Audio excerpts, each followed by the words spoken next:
Hello everybody and welcome to the United Stand. This is your watch along for Manchester United versus Fulham. We'll be seeing fans in the ground. You saw Flex on his road trip. I'm sure you checked that video out.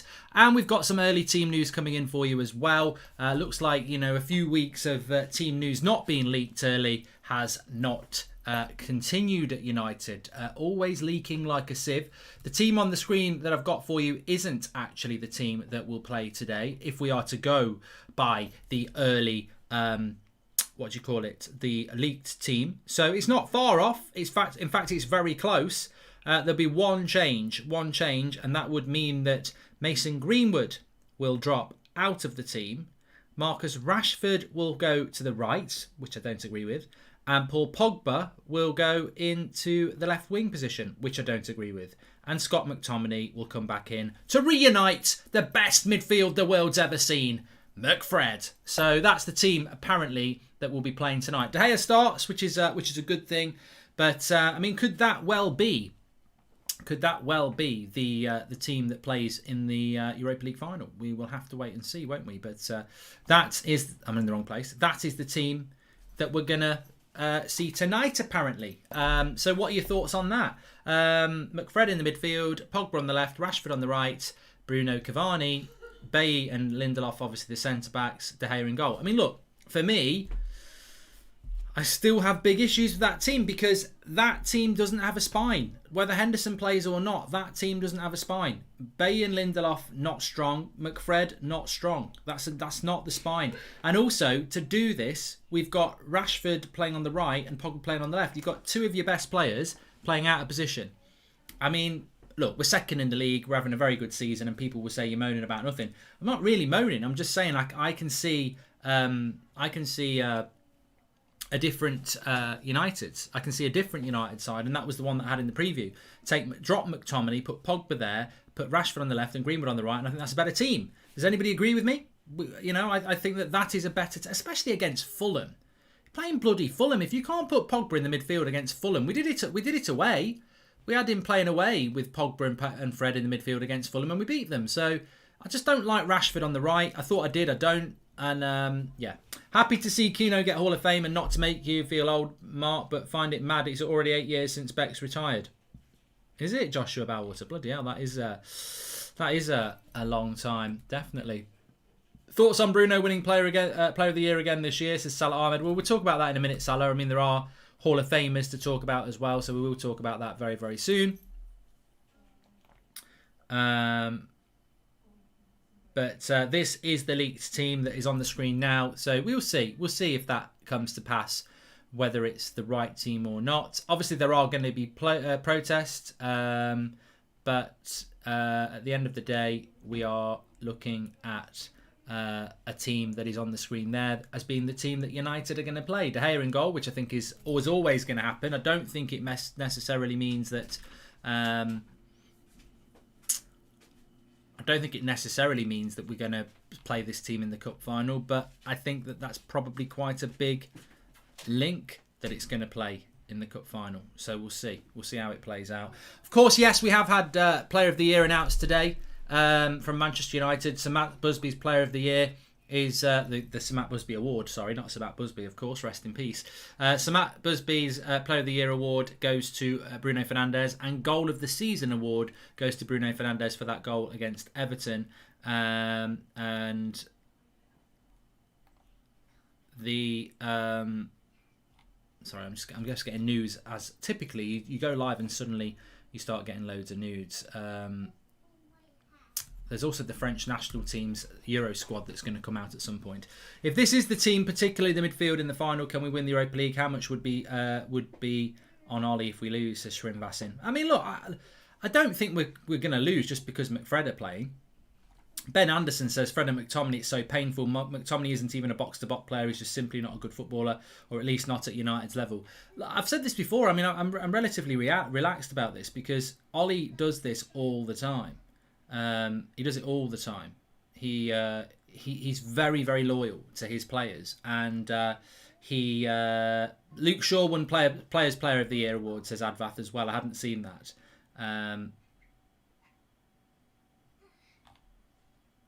So we'll see.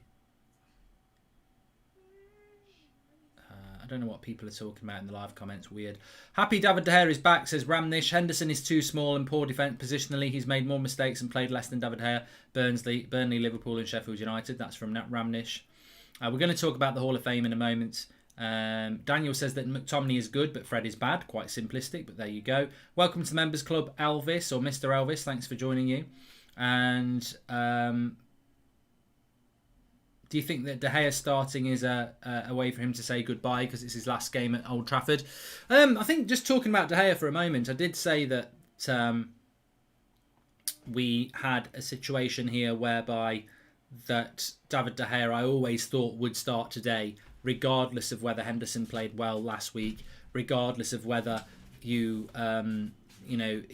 is going to play in the final or not. I just felt that De Gea would play today. It was logical that he would play today, and Henderson will start against Wolves, and then Ollie will make his mind up in the final. I wouldn't be surprised if Ollie went with Henderson, even though it should be De Gea. But going back to the discussion about the midfield, why are you surprised? I mean, I think that we've seen this time and time again with Ollie, with the centre-back pairing, that he not just fans. It's not just fans. It's it's pundits as well. They don't agree with that midfield with that centre back pairing, and yet he still goes with it. So it doesn't surprise me that he sticks with the midfield pairing, and I think he will continue to stick with it for quite a while, certainly for the rest of this season. And I don't agree with that. I'm sure many other people don't agree with that, but I think that's what he's going to do.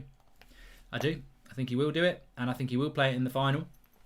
And I disagree with it. I really do disagree with it, but I'm not going to get angry about it. At the end of the day, we're having a good season. Corruptor Gamer, thank you very much for joining the Members Club. This is the leaked team, Cal, yes. But look, I'll repeat what I said before about the leaked team. I look at that team and I think, well, I'm never a big fan of square pegs in round holes. And I think we are accommodating McFred by disadvantaging two of our best players. Rashford off the left, we know is better than Rashford off the right. And Pogba in the middle is better than Pogba on the left. So I think that Pogba should be playing where McTominay is, Rashford should be where Pogba is, and Greenwood should be where Rashford is. And I think that's then our best 11. I don't think it's going to be a very entertaining... I mean, hopefully I'm wrong. But I don't think the Europa League final is going to be a very entertaining game, because I look at that midfield and I think we're giving up possession. McTominay and Fred are going to give up possession. Hi Mark, Luke Shaw just been on Sky. The fella is humble, and as are Bruno. Can't wait to be playing in front of our fans again. Top man Shaw, says Andy and Bruno. Couldn't we swap Pogba and Rashford, says Jack Lynch. Well, I mean, I don't know why you wouldn't do that. What has Twan Sebi done not to get a game, says Luke Kelly. Well, I actually saw somebody today saying that they thought that Twan Sebi would start the game, and I said, you've got no chance. It's not Christmas. He's got no chance of starting. Twan Sebi may as well pack his bags and leave now. He's never going to get picked. Why play two CDMs against the relegated side, says Spike Leicester. And Mark, I actually think Pogba is better off the left. It's just he has McTominay and Fred playing behind him. Well, you're not the only one to say that, LW21. You're not the only one to say that. I think there's a lot of people that think that Pogba's better off the left. I think Pogba is better in the midfield because he can run the game from there. You can't run the game from the midfield. You sort of explained why I prefer Pogba on the left. In the midfield there, because Pogba on the left is no good if he's not getting the ball. And who's providing the ball? Fred and McTominay. So I prefer Pogba in the middle, where he can actually grab hold of the ball. And remember, at the weekend against Liverpool, we were shit. And then we put Pogba in the middle and we got better. Hope you're doing well. I think that's the team for the Europa final. Weird how the team leaks hours before the game. McFred are hard to watch, says Vignesh. Well, we should win tonight. We are playing Fulham. Greenwood, I mean, this is the leaked team. I don't know how accurate it's going to be, but this is the leaked team. So we'll see how it goes. Advath says that Paul is more involved in the midfield, and Pogba's a midfielder, not a winger, says Hader Official. Look, Pogba playing in the advanced position is always a threat because he's a brilliant footballer. But there you go.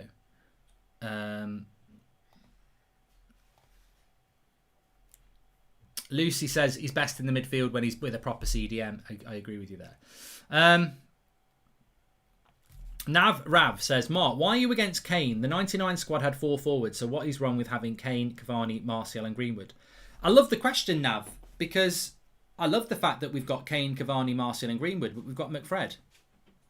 and you've got Lindelof and Maguire. That's why I'm against it. I don't want to spend money on Harry Kane to have an amazing front line and a shit midfield and centre-back pairing. That is why I'm against it. Although you've just reminded me, actually, I will shout this out. I'm not going to name the account because I don't know whether they want me to or not. But this is what I got as a message today. Mark, I do genuinely worry about you. If a player of the quality... Sorry, let me start again because I missed the line. Mark, I do genuinely worry about you sometimes. If a player of the quality of Harry Kane becomes available, a club the size of United simply have to go and get him.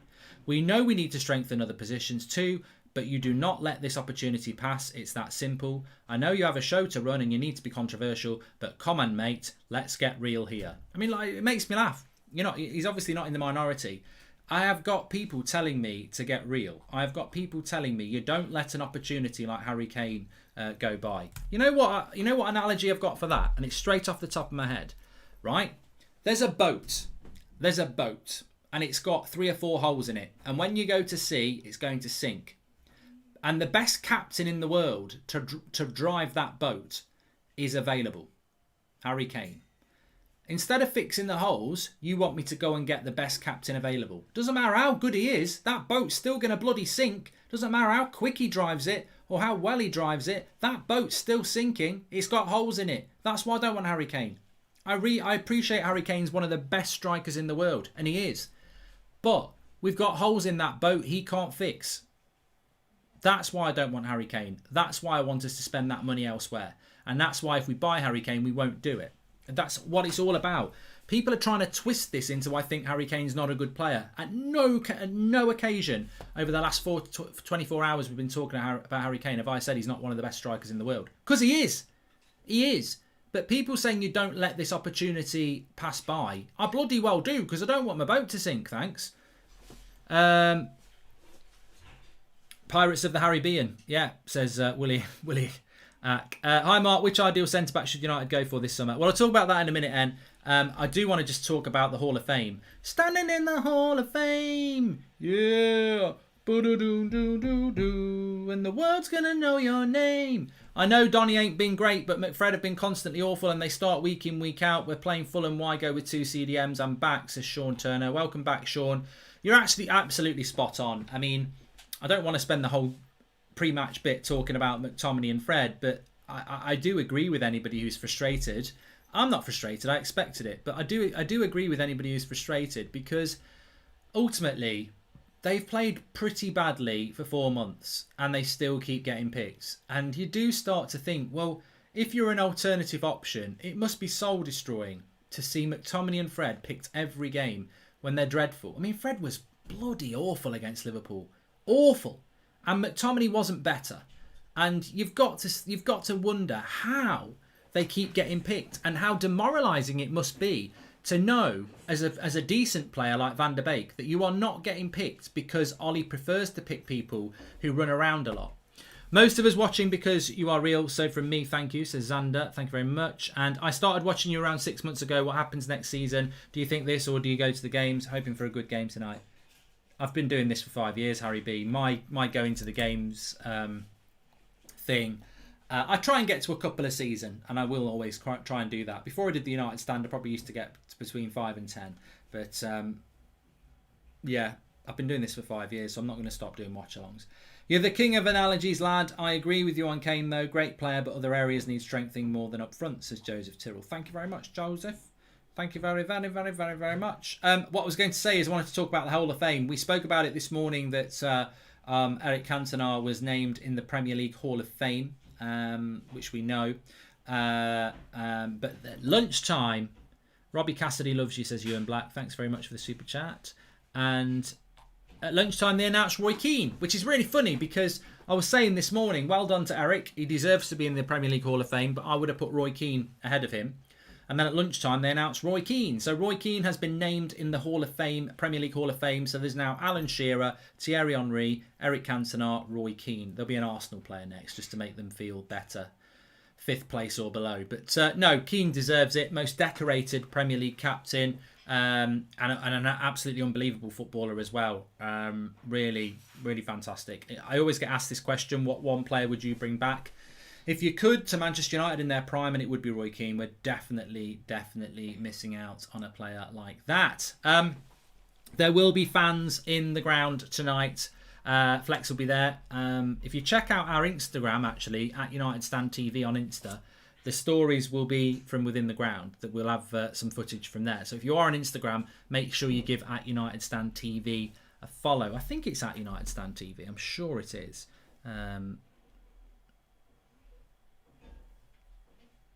Let's have a look.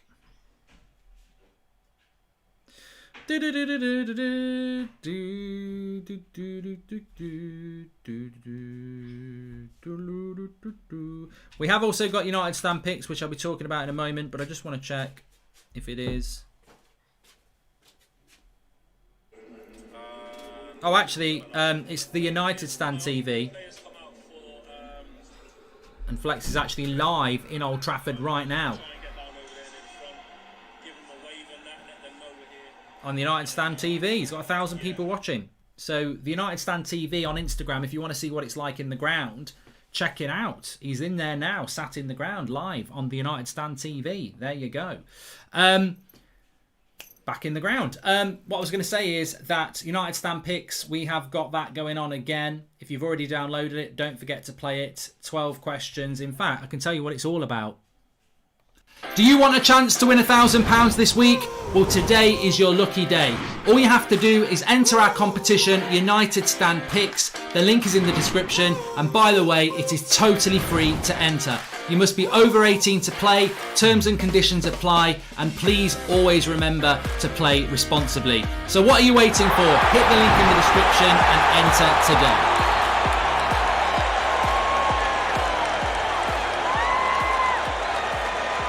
Bloody show off with his short hair. I think I look better now. Yeah, links in the video description. 12 questions, all to do with the game. Will we score in the first half, second half? Will Rashford score? 12 questions, and there's a live leaderboard whilst the game's ongoing. You can win £1,000 cash prize for the people who are at the top of the leaderboard. Links in the video description to play. A lot of you've downloaded it already. Remember, it's free to play, so just keep playing it every match. And you've got to be over 18 because we are giving away cash prizes. So links in the video description for that. Daniel Kirk says, good comparison, Mark. Getting Kane to fix our problems is like trying to fix a marriage with a wee enlargement. It may be better, but it's not a fix, says Daniel Kirk. And that's the official team, Mark. I think it is going to be the official team. It's not officially out for another 13 minutes, but we believe it is. If Spurs would take Martial, Lingard and Henderson for Kane, would you do it? Wouldn't affect the transfer budget, says Sean. The problem with that is, Sean, and I spoke it this morning, Martial's on 250k a week, Lingard's on 100 grand a week, and Henderson's on 140 grand a week. You're asking them to pay £500,000 a week in wages. They're not going to be able to do that. I mean, it's a great idea. Henderson, Lingard, Martial for Kane. It's a great idea. But it's a terrible idea for Spurs because they won't be able to pay all those wages when Kane's only on 200k a week. Why is it so difficult for people to understand that we need to build a proper team rather than go individuals? Do these people watch football? Says Minnie, 19. I understand your frustration, Minnie, but you know what? This is football. Everybody's got a different opinion, and that's what the United Stand's all about. It's all about opinion. There's a lot of United fans out there that feel that we should go all in for Harry Kane. You never get the opportunity again. There are football fans out there who just have a different opinion to other people. They genuinely want a player so much that they don't care about building a team. Building a team's boring. Go and get Harry Kane. And I think that's just the way some people think about it. So yeah, at the United Stand TV on Instagram. Flex is live right now, and you can interact with him. He's in Old Trafford. He's in there. He's one of the 10,000. So yeah, that's where he is. In fact, let me just have a quick look. I'm sure. Yeah, Instagram link in the video description. It's in there. If you go to the video description, play United Stand Picks, down past live Goldbridge reaction, t-shirt range, visit our website, United Stand timeline, latest written news. Follow our Instagram. If you click that, it will take you straight to it. Give us a follow on Instagram. There we go. Easy peasy. Lemon squeezy. Kane as well to what we need. Stretch Bridge. Our Fulham fans there. I don't know how it works with away fans, Rory. I've got no idea how it works with away fans. But there'll be lots of stories going up on the Instagram as well during the game. Do you think Ahmad gets playtime today? No. No, I don't. Do you? Apparently Rashford isn't starting, says Matthew Hood. There's no away fans, says Rasmus, who's one of our members. Big up the members, by the way. If you look in the live chat and you see somebody with a badge next to their name, they are the loyal members of the United Stand. They are United Stand ultras. Like Brady there says, Mark, hopefully we can see a good game tonight. Looking forward to watching Cavani interact with the fans for the first time. Give it. You can see the members there. The badges, why do they have different badges? Because that's the different lengths that they've been members. It changes every month up until you get the platinum one, I think. But you can see the members now infiltrating the live chat. If you want to become a member, click the join button. Support the channel, become an ultra in the live chat. Also, thanks for the super chats. You can do that through the $sign. DK says, some don't want to protest and think the protesters are bad. Some want Kane on a hype. Some like the kit and will buy it. My conclusion, we will never succeed as the Glazers will stay. Thought, says DK. Personally, I've got to be honest with you. I do see division starting to come, which is a shame. I'm very much about unity, and I think most of you are as well. There are already people doing their own thing, not involving other people, giving up, etc. I think, though, the most impactful thing I've seen, and it took me a while to understand it, the most impactful thing I've seen, which will really hurt the Glazers, is hurting them in the pocket.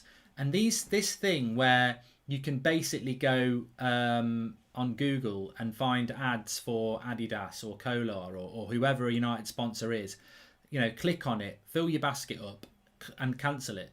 And then they've paid for that ad revenue and they get nothing for it. It's damaging to those sponsors. So I have no problem if we get Kane as long as we also get Varane and Rice and Ndidi, says Tristan, which we won't do. What do we do with Cavani if we get Kane, says Jack Lynch? Well, exactly. He'd have to get benched, wouldn't he? Kickoff is at 6 o'clock, Kieran. And my prediction will be a United win. Score prediction. I can't remember what I said in the preview, what my score prediction was. But I think United will win it 2-0. I don't see us conceding against Fulham. Although with those centre-backs, we probably could concede against Fulham. Did you know Kai Rooney bagged a hattie of goals and assists yesterday for Stoke under-11s? Versus Stoke under-11s, says William. I don't tend to keep an eye on the under-11s United sides, really. Under-18s is about it. We should stop talking about Kane. He wants to win trophies, so he'll choose City, says Per-Erik Klassen. A lot of people saying 3-0, 4-0.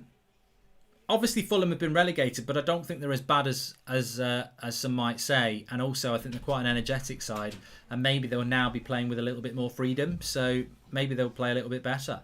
Rashford bench 2-0 United. Come on, says Luke Byrne. Apparently, Greenwood is starting.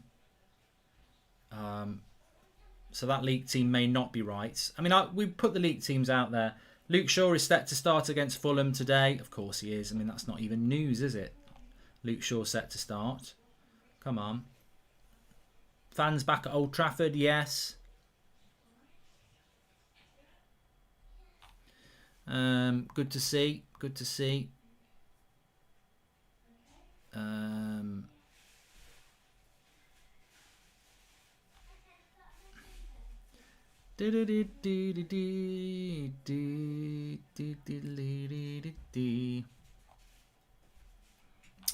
So no, I can't see anything about Rashford starting, although somebody earlier on did say that might happen. But I'm glad De Gea's going to start. Hopefully that is true. But Mason Greenwood back into the starting 11 with David De Gea here, and Martial might be back in the matchday squad as well. That's quite interesting. That is quite interesting.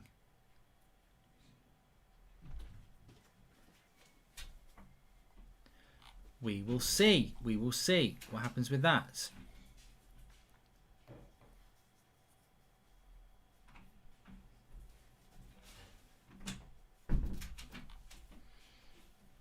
We'll see. The team's going to officially be out in a few minutes anyway. Okay, so my mate Fabio Cavallo is playing. Keep an eye out, says Rui Suarez. Few super chats coming in. If City or Chelsea get a player like Kane, do you think we can challenge for a title even with an ideal CDM and centre back? JP, it's 11 against 11. I'm never going to be one of those fans that if Harry Kane goes to Man City, forget it. It's over. Shut up. At the end of the day, it's 11 against 11. We won't win the league because we haven't got a team yet.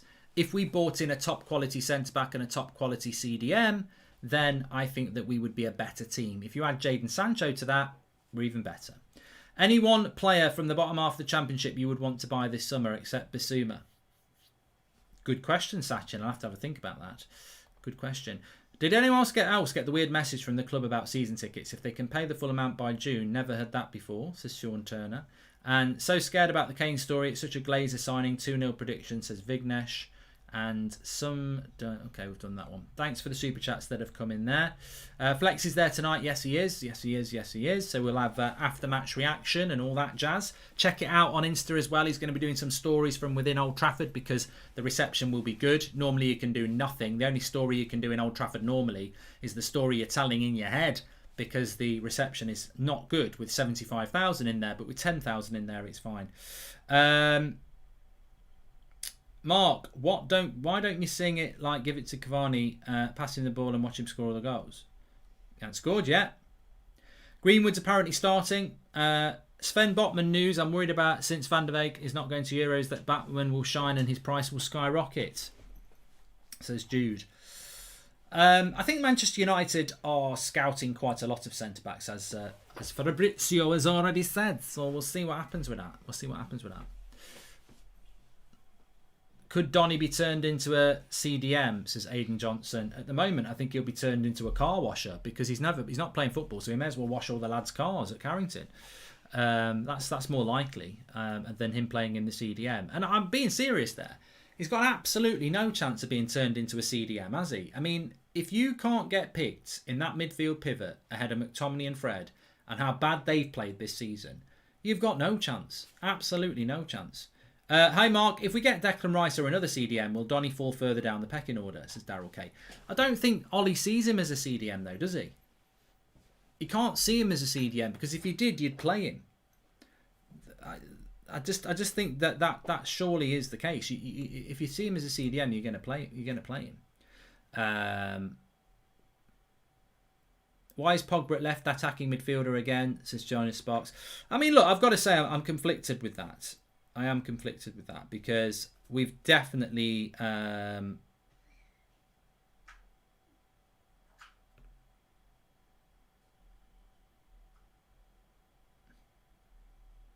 sorry a minute.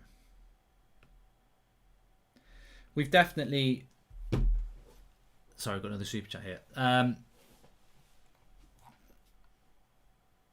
Oh yeah, kickoff is at 6 o'clock. Will we see the reaction, fans reacting to McFred today, says Annie. Well, you know, I don't know how much of an impact 10,000... That's a very good point, Annie. Well done. Annie, are you okay? Are you okay? Are you okay, Annie? You are okay. And it was a good question. 10,000 fans in a ground, will it make a difference? Well, let me tell you this. 10,000 fans in Old Trafford when we're watching it on TV won't look like many. But I'm telling you now, Fleck, I'm telling you this. 10,000 fans in a 75,000 stadium attendance capacity is 1/7. Now, listen to this bit. Listen up. This is the best bit. 10,000 people are louder than no people. And in a stadium like that, I've played at Old Trafford. Right? And if you've got one person shouting at you, you can hear it. If you've got 10,000, you can hear it. So those fans can make a noise if they want to. Now, it's up to them if they want to. They've paid their money. They've paid for the ticket. They can do what they like. But if Fred and McTominay don't play well and the fans express it, Ollie will definitely hear it. He'll probably hear it more. Most important point is that 10,000 people moaning about Fred and McTominay or moaning about anything will be heard more than 75. What's happening with Sergio Romero and why does Grant get on the bench ahead of him? Says Tom Curtis. Sergio Romero's been frozen out for a very long time. Very, very long time. Team news is about to get done. I'll confirm it for you now. I've just seen KG on the telly.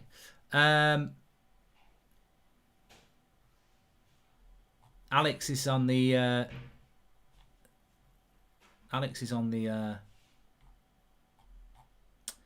Twitter saying he's disgusted that Greenwood's not going to start the final.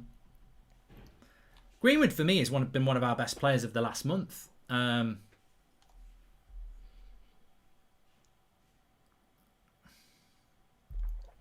So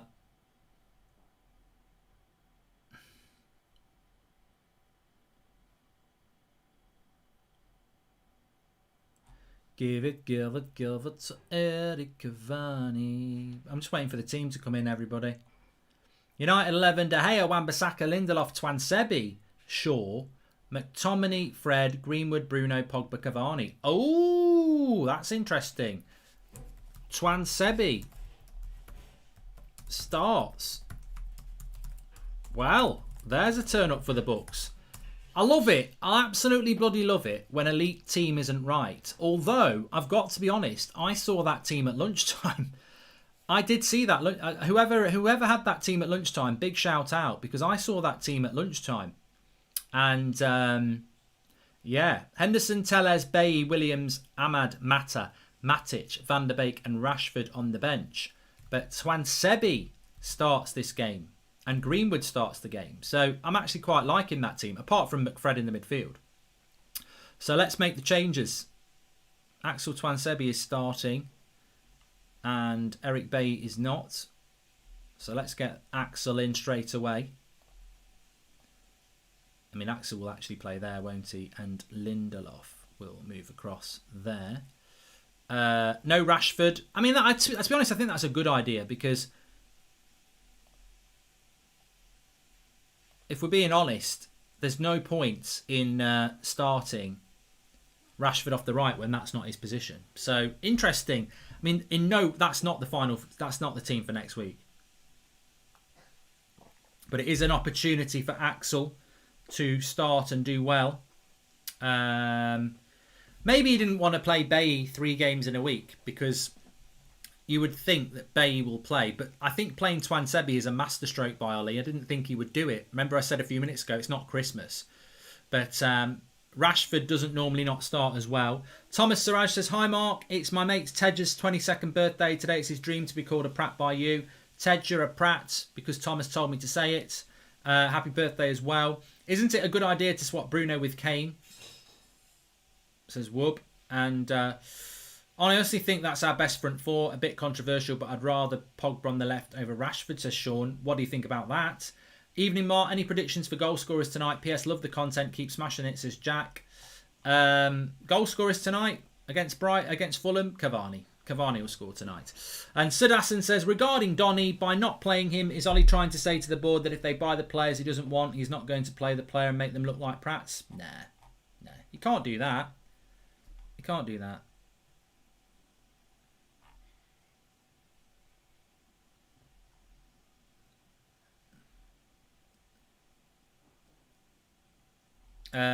Apparently Sky have tweeted about Henderson leaving. I mean, I don't know if has anyone got where that's coming from. I mean, he's not leaving just because of this. Let's be honest.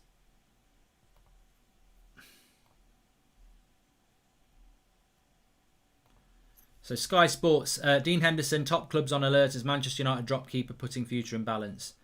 Oh, come on. I mean, it's so... I mean, look, clip this up if you want, but this is what's wrong with the modern football world and the media.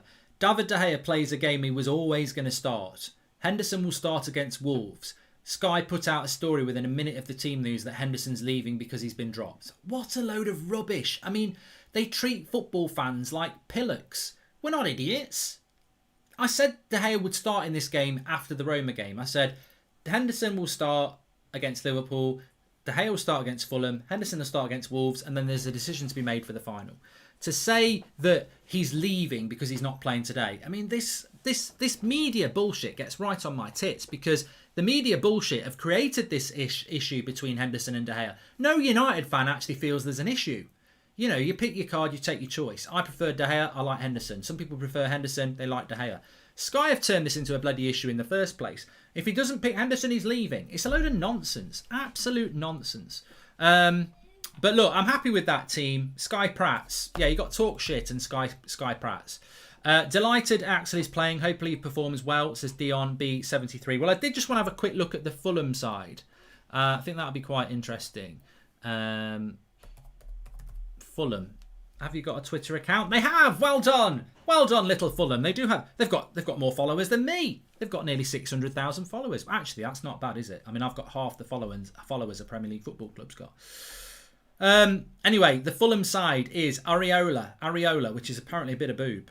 Tim, Ream, Cordova, Reed, Adarabio, Cavallero, Lamina, Luckman, Reed, Bryan, Anguisi, Carvalho.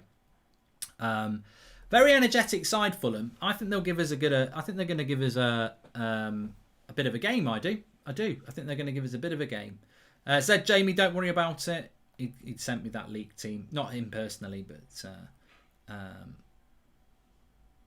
yeah. I mean, what a load of crap. What a load of crap. I've got to put something out.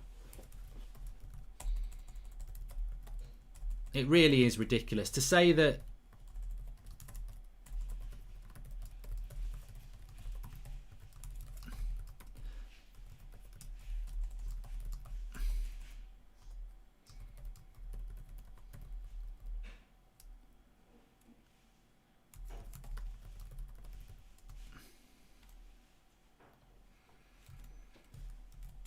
You're the outcast. Mark, side note, do you think Phil Jones has suffered mental health issues, no social media activity for years, and he's had an undisclosed injury? Well, I mean, I would hope not, because I think that it's always been affectionate with Phil Jones. I mean, I think most people think he's not a very good centre-back, and ultimately, you know, he's been a complete and utter waste of money, and he never should have got a 5-year contract. But maybe he has. Maybe he has. I mean, look, the reality is, I mean, that's a very interesting point. In the world we live in, I guarantee if Phil Jones came out with mental health issues, there'd be people pointing the finger at people going, oh, you shouldn't have said the pink boots, this, that and the other. But this is what I've always said about mental health. You know, I sometimes struggle with it as well. The most important thing about mental health is to let people know that you're suffering with it, because you know, if you hide it and you keep it in, I don't think that's a good sign anyway. But as I've always said, ultimately, somebody could tune into this show. I might be having a bad day, I might be feeling down. They could watch the show and say, I've never seen such boring crap in my life. And people go, oh, that's horrible, he's suffering with mental health. But ultimately, it's still boring and crap to that person, because this is an entertainment thing. Football is entertainment. If a footballer has got mental health issues, but they're a crap footballer, what are you supposed to do? It's fine. You know, carry on. Like, I know people who've got mental health and they're not footballers, and they still, you know, they have to function. You can't have a sympathy vote in professional sport. You can for the people, of course you can, but in football, you can't just say, oh, you know, let's pick him because he's got issues. It's a professional sport, and you know, if you want to win a title, you've got to fill those holes, and that's what elite sport is like, isn't it? That's what it's all about. Henderson and Cash for Kane. But it's a good point by Ramnish. I wouldn't be surprised if there are issues there. But look, Phil Jones he's got nothing to be depressed about his football career. Bloody hell. What I've always said about Phil Jones is he's been paid 80 grand a week for the last, 7-8 years. And he's hardly played. I mean, he's earning bloody good money. Bloody good money. But it's not all about money. Ollie's rigid use of 4-2-3-1 should be a concern, says Michael Nelson. Yet last year, people were saying that Ollie wasn't settling to a system. You know, he's damned if he does and he's damned if he doesn't sometimes, I think, old Ollie. So I disagree with you on that one, but I quite like the fact that we have a system of play. There is a protest going on at Old Trafford again. There's fans in the ground, which is great to see. Social distancing there. They're just showing us some pictures on Sky of fans there. Totally agree, but Jones was put on a pedestal by Fergie and has been ridiculed on social media, except for even his comments about his testimonial years ago. I think those comments about his testimonial show that he has a sense of humour, actually. If I was Phil Jones and I was earning 80 grand a week and I'm not playing, I don't think I'd be putting many... Why would you... on the other hand, why does it mean he's got mental health issues? If you were Phil Jones on 80 grand a week and you haven't played for a year, would you put out any social media posts? You know you're going to get pelters. So that's probably why he's not doing it, isn't it? To be honest. And I don't blame him for not doing it. So there we go. I think De Gea is leaving and this is a send-off, says NN. Yeah, could be. First off, thanks for all the great content, says Martin. Hoped to get me through a tough year. Second, having fun filling my cart up with United stuff on the Adidas website. A lot of items are sold out, says Martin Richards. Yeah, I think there's a lot of United fans going on Adidas, filling their cart up and then emptying it, which is interesting, isn't it? But, you know, Every little helps. Dun, dun, dun, dun, dun. Can't remember. It was that Asda. Dun, dun, dun, dun, dun, doo, doo, doo, doo, doo, doo. Good team. Excited to see Twan Sebi start. McFred against Fulham is a joke. Hope Cavani scores in front of some fans, says Vignesh. Yeah, I fancy Cavani to score tonight. If you are playing United Stand Picks, by the way, remember it's free to enter. Another £1,000 cash prize pot. 12 questions, all to do with the game. Things like will you score in the first half, will you score in the second half, etc, etc. Links in the video description to play. If you've already downloaded the app, make sure you play it because it's free to play. If you haven't downloaded it, links in the video description. Crack on with that. And terms and conditions and everything are in the link in the video description. Mark, I got into uni hoping we win in science, says Mwaz. Well done, well done. He's got into uni. If you want to win a time, so you have to fill the holes. That's what she said. Keep up the good work. Love your content. All the best from Austria, says Klaus. Big up, Klaus. And a lot of people excited to see the team that we've put out today as well, which is good. In relation, well, not the midfield. With the mint with the hole again. We're a polo, aren't we? We've got a decent team around that midfield too. At some point, though, on a positive, at some point, they've got to have a good game. They've got to have a good game at some point.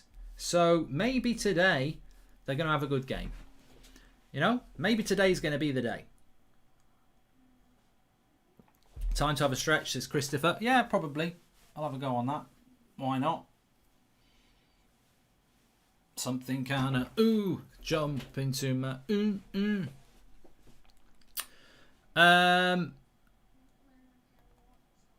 6 defences basically plus the goalkeeper. I'm sat next to Flex in the Sir Alex stand, says Ishak. Well, you shouldn't be because you didn't go up with him, so you're not social distancing, Ishak. Come on. People, you've got to be responsible. Phil Jones can't be worried about some comments on social media. He's living the dream, getting paid 80 grand a week to train 4 times a week, says Sean Turner. And we really need that centre-back CDM and maybe right midfielder, but everything we need from Kane we will get from Cavani, including giving Greenwood wisdom, says Jay. Dean Henderson is not leaving. It is just an absolutely ridiculous response to him being rotated. He's not even been dropped. So basically, this team news came out with De Gea in it, and Sky have put a story out saying that Henderson's been dropped and he might be leaving. Nonsense. Nonsensical. The way the media in this country have run this goalkeeping situation at United over the last 2 months is such a shame because it's not the issue at United and so much time has been wasted on it by the media.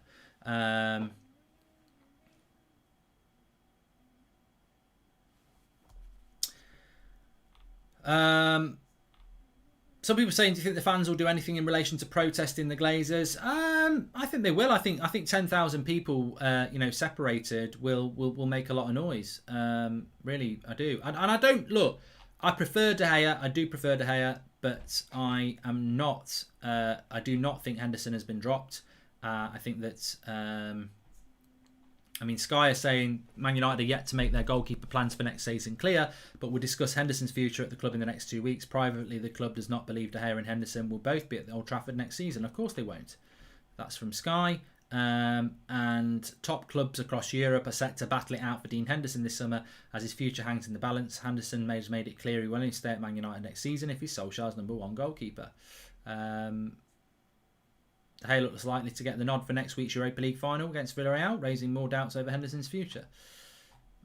But you can flip that. Look, you can flip that both ways. It could be that Dean Henderson isn't playing in the final because it's De Gea's well-deserved send-off.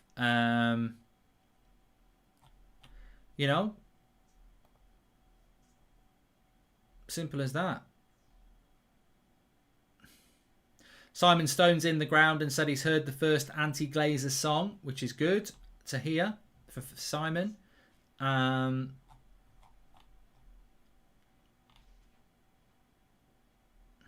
Ollie says it's been a long wait to have fans back at home with us. Hopefully the first step towards having a full Old Trafford capacity. Clearly events over the last couple of weeks have been difficult at times. I hope everyone will unite behind the team this evening. Be interesting. It's going to be very interesting because somebody made a very, very good point. 10,000 people inside a stadium like that can be heard, and maybe they will let certain things be heard. Maybe they'll let certain things be heard about certain players. That'll be very interesting for Ollie after a year with no United fans, if we see another bad performance from certain players, maybe fans will let Ollie know about that and he'll hear it. And maybe Ollie's not aware of that because maybe Ollie doesn't spend time on social media. But when you get fans back in the ground, you get the positive, but you can also get the negatives. As I said, in that Sheffield United game back in January, if there'd been fans in that ground, Martial would not have lasted an hour. You think he played 90 minutes. He would not have lasted an hour. There are certain things in football where certain performances over the last year would not have been allowed if fans are in the ground. And almost a manager has to take them out of the loop. Hi, Mark. Do you think that the media doesn't talk about Axel because of his last name and his skin colour? I hate to say it, but it might be true. Hope it's not, says Sean. Well, I hope. First of all, Sean, I would say I hope not as well. And I certainly am not going to say yes, it is, because that would be all sorts of wrong for me to say that. I mean, I suppose what you're effectively saying is, why did the media focus on Henderson versus De Gea when the real issues at United have been at centre-back and in the midfield, and you've got an young English talent like Axel Tuanzebe, who should be being pushed more than somebody like Dean Henderson, because De Gea is a world-class player and we know we need a centre-back. And every time Tuanzebe's played, he's looked promising. I just don't think he captures the imagination for some reason. I think Dean Henderson has caught the imagination of the media, maybe because they want him to play for England in the Euros. And for some reason, the media just haven't caught hold of the potential of Tuanzebe. I think the United fan base has. I certainly have. I think that Tuanzebe should have been playing a lot more than he has. But I don't know why. I don't know why he's not had the media behind him. In some ways, you could say the same about Van der Beek in the midfield with McTominay and Fred. You could say the same maybe about Brandon Williams at right back. Maybe they should have been having a little bit more push. But no, it has all been Dean Henderson. And I think Tuanzebe, it would have been nice to see a bit of pressure from the media about Tuanzebe, because I think he's a player that ultimately will leave, who is a very good player for whoever gets him. The Glazers have never been under so much pressure before. Expect the unexpected. Varane, Rice, Sancho, Trippier and Aaron Barry to United, says Humish. Welcome to the Members Club, Mickey R. And how would an English spine of Kane, Rice, Mag and Hendo fare against our rivals? Who is in your ideal spine, says Willa. My ideal spine for next season would be De Gea in goal, Maguire and Varane, Rice and Pogba, Bruno and Cavani. That would be my ideal spine. Is it achievable? I don't know.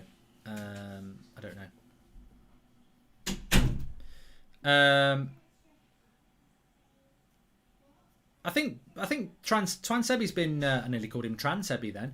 Tuanzebe has been man of the match a couple of times when he's played, hasn't he? What was the game he played recently? It was bloody fantastic. Was it? Who was he played really well against it recently? Wouldn't have been Roma. Was it Villa? It was either Villa or Leicester. He played really well. Serious question. How do you calculate what you think is a fair price for a player in the transfer fee and wages? For most of us, the numbers are all crazy, says Abe. The price is dictated to by the circumstance and the club. In the situation of, look, what you do is, first of all, you take a player like Jadon Sancho and you say, well, his price is around £100 million.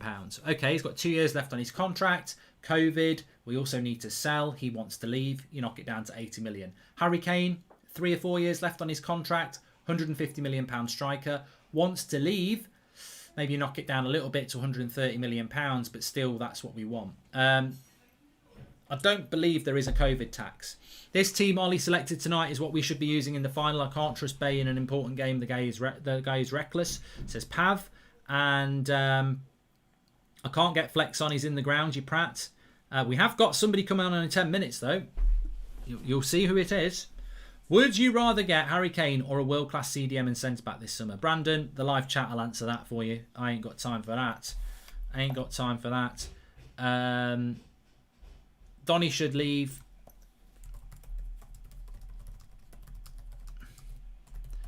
Because I do wonder what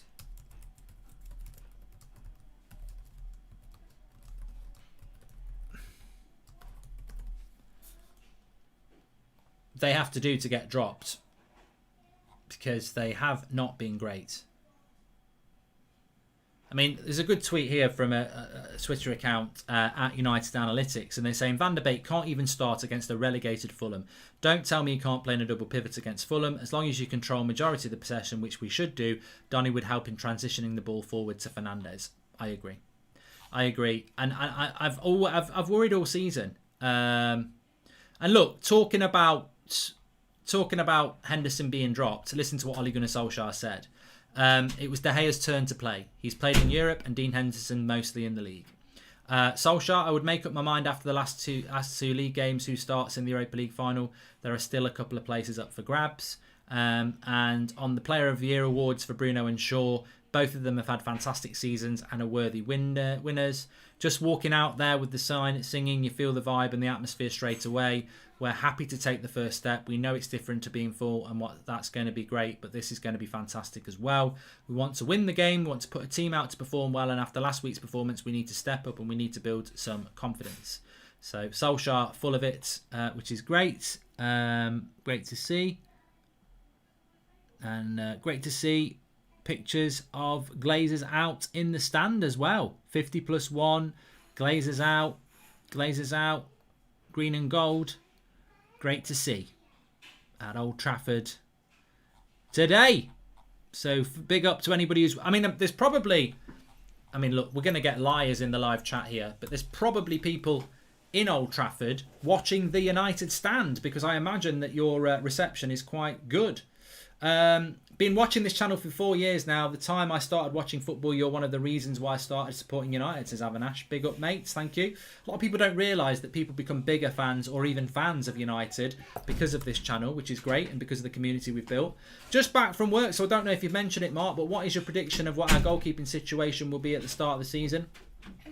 Joshua Bowwater, I still think that the club are looking to sell De Gea. I still think that's what they're looking to do. I don't agree with it, but I think that's what they're looking to do, because if you've got a football club, you stick De Gea, you stick with De Gea and you sell Henderson. If you're a business, you sell De Gea and you keep Henderson. The simple explanation why they're trying to sell David De Gea is they're probably around the same value. Henderson and De Gea are probably around 40-50 million pounds. But if you sell De Gea, you lose 370 grand a week in wages. If you keep De Gea, Henderson, you keep 140k a week. This is a business decision. This is not a football decision. We are forcing out a United great to save money. That's what this football club's all about. Money. We're going to kick out a great to save money. So yeah, that's my interpretation. Mark, have you watched the new Ferguson documentary? Says Alex. No, it's not out yet, is it? Donny plays too safe. If he's in to impose himself next season, he must be more selfish and imaginative, says Carl. I agree with you in a way, Carl, but having said that, it's not like McTominay and Fred are playing worldy passes with it every move, is it? So, yeah, I mean, that's probably not... I do agree that Donny needs to express himself more, but...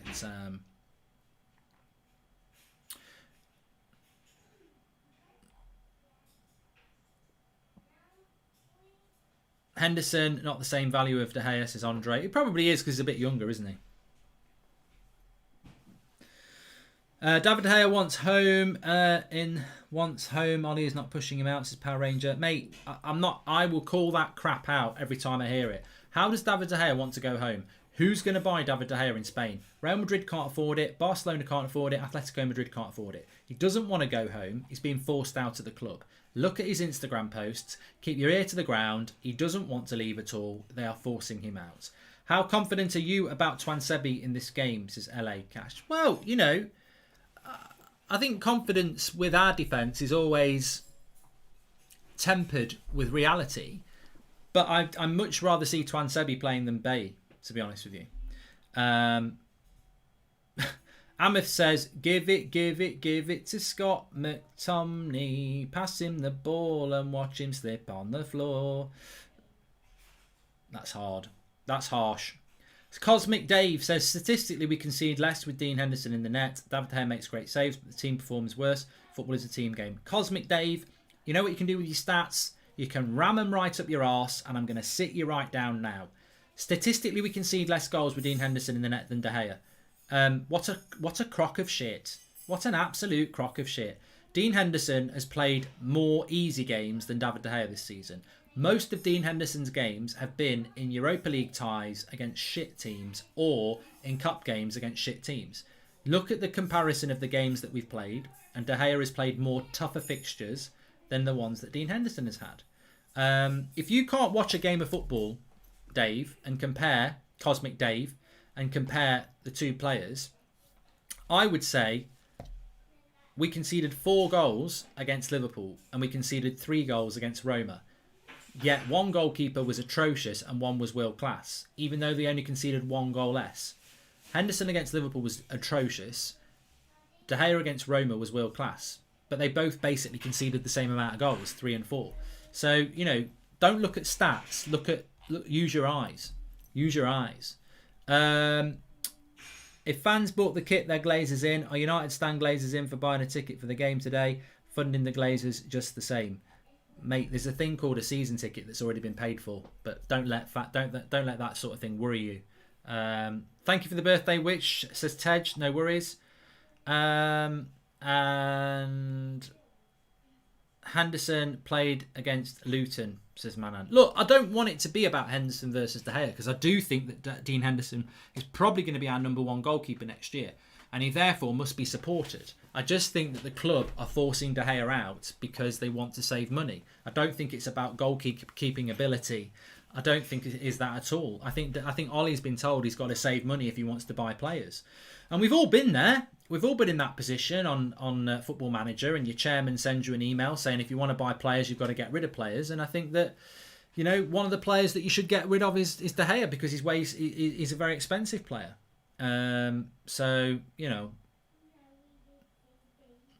Cosmic Dave talking out his arse, says Daniel. It's all about opinion. It's all about opinion. Still people are quoting Sky saying that United are looking to sell Dean Henderson. Well, that's because Sky, the minute the team news came out, went, Henderson's been dropped. He's clearly going to be sold. And then yet Ollie's just come out and said it was David De Gea's turn to play. So, rather play Romero ahead of Henderson, says David Page. And look, Dave could have a crap game today. The one thing that we are seeing with these goalkeepers, which I do not like, is that every goal is scrutinised. I said this at the start of the season. I said I don't like the fact that we're going into a season with 2 goalkeepers. I wish I'd kept the clip. Unfortunately, I don't have the memory to clip every good thing I say throughout the season because I'd need need one of those clouds with loads and loads of gigabytes because I say so many good things. But I specifically remember saying last August, the problem you've got with 2 good goalkeepers is there's never any confidence in the goalkeeper from the manager because from one game to the next, they're swapping it. They're being fair. And what happens is you have a situation where Henderson against Liverpool makes 3 big errors and it's like, get rid of him and keep De Gea. But today, De Gea might make a mistake. And then it's like, get rid of De Gea and put Henderson back in. And what you effectively end up with is 2 goalkeepers who are just not focused because they've got no confidence. Goalkeepers, whether you've played under 8 football, pub football, proper football, whatever, goalkeepers are a different breed in a footballing sense because they're not running around on the pitch, part of the team, unless the ball is around their box. So they're a bit isolated, and a lot of it comes down to being strong mentally and having confidence. I don't think you can build confidence in your goalkeeper when you've got 2 very good goalkeepers. Risky business selling De Gea. Hendo seems to be a bit cocky when he hasn't proved himself completely. David's best at staying alert for full game when there's not constant shots going at him, says Nick. And we need to buy Royce, Hummels, Vidal and Martin Prezovic to be title contenders next season, says Jan Zelenka. Thank you very much for that. Flex is on Instagram if you want to check it out. He's live again. Links in the video description. It's at the United Stand TV on Instagram. He's in the ground, so if you want to check the stories there, check it out. I would send Henderson on loan again and buy a cheap backup. De Gea still number 1 for me, says Lynn. Lynn, I think that would be the ideal scenario, but I just don't think he will do it. I just don't think that will happen. I don't think Henderson will want to go on loan. Basically, I think he will want to play football, and therefore I think we'll have a problem. Do you think this could be Axel's defining game? Could change Ollie's mind, says Avanash. I think that Swansebi is playing because he doesn't want to play Bailly tonight and on Sunday and on Wednesday because Eric Bailly 3 games in a row in a week doesn't have a great history, does it? Hi Mark, do you think we will push higher up the pitch with Axel's pace, says Aman. Well, it's interesting, Aman, because Fulham actually play quite an energetic side. They do lack quality in the final third. That's why they're going down. but energy-wise, they're pretty good.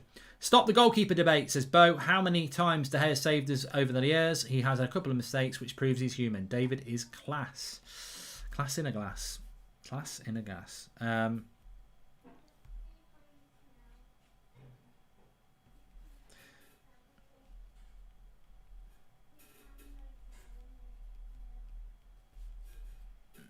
Give it to Eddie Cavani. Pass him the ball and let him score all the goals. I'm going 2-0. Going to go 2-0. Thanks everyone for tuning in, by the way. Please smash a like on the video. We're nearly at 20,000 watching live, which is great. It's a 6 o'clock kickoff. Something not many people have mentioned, actually. This is the last time Manchester United will be playing at 6 o'clock for a very long time. It's been going on for at least 14 months, but finally they are ready to hatch away from 6 o'clock kickoffs and move on. No more 6 o'clock kickoffs. It'll be the last one. The last 6 o'clock kickoff for a very long time. Maybe if we end up in the Europa League again at some point, but we won't be playing it this time again for a very long time. The 6 o'clock kickoff is very much about this season and COVID and catch up, and every game being on the TV, of course. I mean, the bad side is from next season, when everybody's back in the ground, is that we will go back to not every game being on the TV, will we? Have a pint on me, Mark. My lockdown entertainment, says Luke Antrobus. And there is a footballing reason to sell De Gea. Our shifting system from counter-attack to possession require a modern sweeper keeper. That's not David De Gea in this game, says Mario De Silva. But why is it Henderson? Why does everybody think that Dean Henderson is the sweeper keeper that everyone's on about? Lovely to see the fans coming onto the pitch here. The players seeing them. Really, really great to see. And love to see that. So, fantastic. Absolutely fantastic. Mark, have you watched United's new documentary called The United Way? Says Arman. I think that's Sir Alex Ferguson's documentary, isn't it? Yeah, but look, I totally agree that the modern football game, you need to have a decent sweeper keeper, but I don't actually think Henderson's like Manuel Neuer. I think he comes off his line a lot, but I don't think he's been very convincing, and I certainly don't think he was. I think if you watched him at Sheffield United, did Sheffield United play with a sweeper keeper? So I think Dean Henderson's a very good shot stopper. And I think so is David De Gea, but I don't think there's massive differences. I've heard people say Henderson's better at commanding his box. And then over the last month, he's definitely not been. So I think, look, if Henderson's to be the goalkeeper, De Gea's got to go. If De Gea's the goalkeeper, Henderson's got to go. Hi Mark, do you know about player from Sparta Prague? David has a left-footed centre-back, can play left-back. He's really fast, good on the ball and strong, says Kuba. Nope, I don't.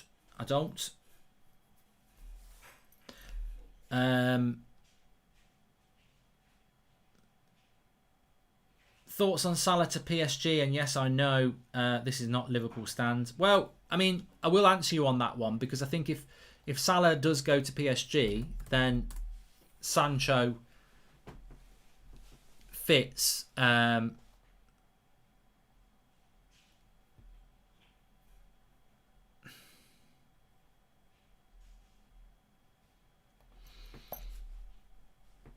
bill for them.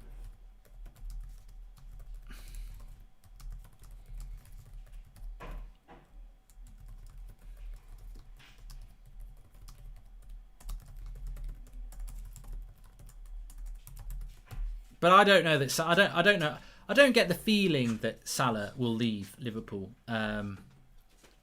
But if he did, who's the best who's the best available right winger in the world? I would say it's probably going to be somebody like Jadon Sancho. So yeah, you'd have to keep an eye out for that one.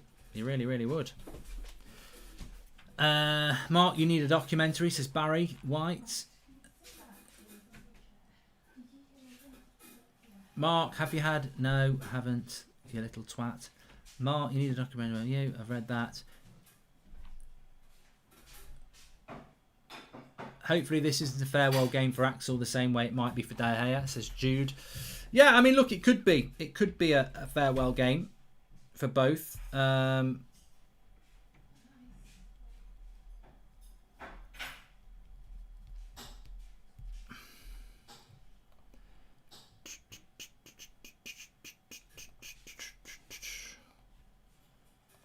But I hope it's not. I hope it's not. I'd rather it be a farewell game for McFred than Twansebi and De Gea, to be honest with you. I mean, that would really put a smile on my face. If we get rid of De Gea and Henderson loses his bottle, then we will be back to the post-Schmeichel era, struggling to find the number one, says John. And Mark, hear me out. Would sending De Gea on loan be that bad? Could allow us to see how Dean is over a full season, but I do get David De Gea's wages is issue for a loan, says Fame. And can somebody shut that door, please? Thank you, Michelle, for the super chat there. I think we've spent so long talking about this goalkeeper situation. I'm sort of losing the will to carry on and do this game at the moment. Why do we always end up talking about the goalkeepers? Because this is what the media do. Constantly. Constantly. Oh, look, Kev's there. I can't hear him at the moment, but let me just get him on. Scored. Obviously, Flex is at the game today, so that is not Flex, as you can see. Technical issues. Let me get it on. Let's get it on. You're not in it. Good evening, Kevin. How are you? Very well, Mark. How are you, sir? I'm good. I'm just making sure everyone can hear you, which they can. Right, team news is out. We've spent a long time, more than I can tell you, mate. More than I can tell you, talking about this bloody goalkeeper situation, which just seems to dominate the world because of the media. Sky saying that Henderson's going to get sold now and then Ollie's come out and said, no, I'm just rotating the keepers, which I think anyone could see. Twansebi starts. What are you thinking about that team? Looking at it on paper, Mark, I look at that, and I was just speaking to Mr. Draughty Devil before, and he said, this is a bit of a dead rubber, this game. And I said, well, I've got a different opinion of it. And it's the fact that defeat to Roma, which fair enough, we were already got the job done in the first leg. Reshuffles the pack, defeat against Leicester. We go out with a strong team against Liverpool, and we've lost. So regardless of what some fans would say about it being a dead rubber, tonight is an audition for certain players to try and talk their way into a big game next week in the Europa League final. Prior to the actual team news coming out, I looked and I thought, Twansebi, that there is a spot there for him. We know the job that he managed to do on the likes of Neymar and Mbappe. Maybe it's just a confidence thing, but you've got 2 games now, the last 2 games of the season, to go out there, prove yourself, and you could find yourself in the starting 11 for the Europa League final. So I'm happy to see that he's gone with what I would consider a very, very, very strong team. There's no point messing about now. You can look at the other side and say, well, do you know what? You could wrap certain players up in cotton wool. I'm looking at the fact that we've lost them 3 games prior to coming into this game. And for me, it's purely a confidence thing. I want to see players going out there and fighting for the position in that Europa League final next week. Yeah, definitely. I mean, the midfield situation, just to catch you up with what people have been saying in the live chat, I mean, it has dominated again. I think people just genuinely are confused as to why he sticks with McTominay and Fred. I mean, look, I try to forget, but it's hard. They were both crap in the last game against Liverpool, and I genuinely can't think of a good game that they've had since Leeds before Christmas. I mean, it's getting to that point where Santa appears more regularly than a McFred, a good performance, but he won't change it. It's Fulham, they're relegated. Second place is basically done. I mean, it's a big indication that in that Europa League final next week, we're going to play McFred. And against a technical team like Villarreal, you lose the midfield battle, and it's hard. I'm surprised he hasn't gone with Pogba. Very surprised. I don't understand why you put so much faith in these two as a pairing. Yes, a lot of United stand viewers will say, Kev, you've bigged up McTominay before and stuff. Listen, I don't necessarily see McTominay as a first team player.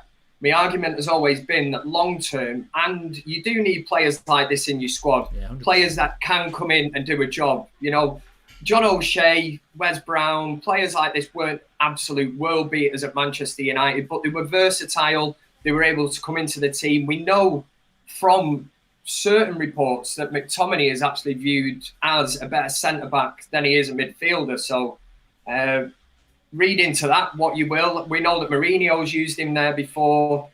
And they must maybe really think he's long-term, shit in midfield then. Yeah, I was going to say, it can't be any worse than what he is in midfield. Yeah. But again, it's just they're his go-to pair. For some reason, he has, very, very much 100% trust in him for some reason. But it does highlight that at Manchester United, and we all know this as supporters looking in, that we are very, very lightweight there. And it's the call that we all know that we need a world-class central defensive midfielder. Breaks up that pairing of McFred or whatever people call it, and it frees up somebody else to play in alongside somebody that can do their job, instead of having these two players, protecting our central defenders. People want me to ask you about Cantona and Keane in the Hall of Fame, but what I want to ask you first of all is that obviously you were on the Sunday night show. Since then, it's Tuesday. Harry Kane, Manchester United, he wants to leave. Going to cost a lot of money. Should that money be spent on Harry Kane? It's a difficult one. Listen, I've listened to the story today. I've been driving around at work, and you try to make some sense of it, and it's almost, you don't want to miss the boat with Harry Kane. Now, it's quoted as 125 million, right? And we're looking at Manchester United's transfer budget for this summer. I mean, the whole lot of it could be blown on more or less Jadon Sancho or Jack Grealish, and we're not getting the transfer targets we want then. Like I previously mentioned, a central defensive midfielder, somebody who can do that job. But again, Harry Kane, do you really...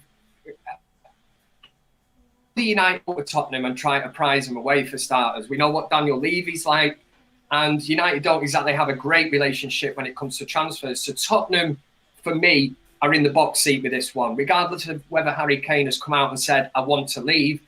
Then it's Tottenham to say, well, if you do leave, it's on our terms. I'm sure they will try to sell him to not a rival team. So that rules out probably City, United and Chelsea straight away. But Barcelona and Real Madrid, can they afford him? They can't afford him. So there's not many teams that can afford Harry Kane. But at the same time, you bring him into Old Trafford, Manchester United, he could be the final piece of the jigsaw for 100. I can't see it being 125 million if it's Man United. United always pay the Daniel Levy fee, don't they? There'll be an extra 25 million on that. But I mean, the interesting thing is, Mark, I said on a show a while ago to Flex and KG, just as a passing comment and thought, was what if Tottenham actually reinstated an interest in Tony Marshall, Martial, and some kind of a deal could be found that way.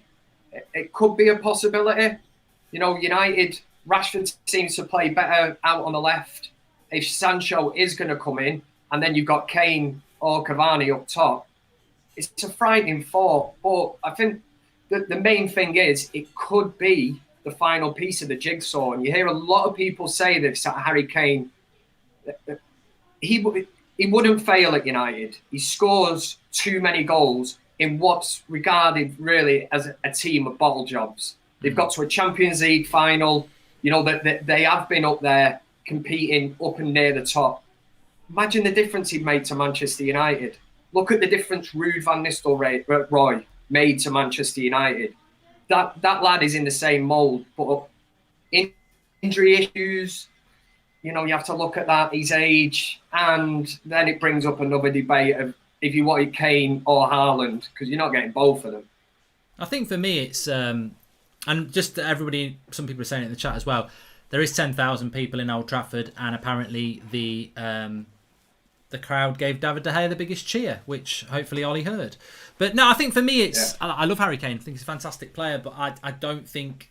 I think he's the icing on the cake for a Man City or a Chelsea, but we ain't baked the cake. I still think that even with Harry Kane in the team, we are still going to put McFred in the midfield. We're still going to play Magaluf, and I think that for me, Harry Kane's probably next year or Haaland's next year if we bought a centre back and a CDM this year, which is a big ask from this ownership. But the thing is, Mark, like you say, we're almost getting caught in this horrible position again that if Harry Kane is actually available and he states that he's interested in going to United, and let's say he talks to City as well, it's kind of that Alexis Sanchez deal where United, thought they had one over on City, and there's no doubt he would have made a difference to Manchester City. For some reason, it never worked out for Alexis Sanchez.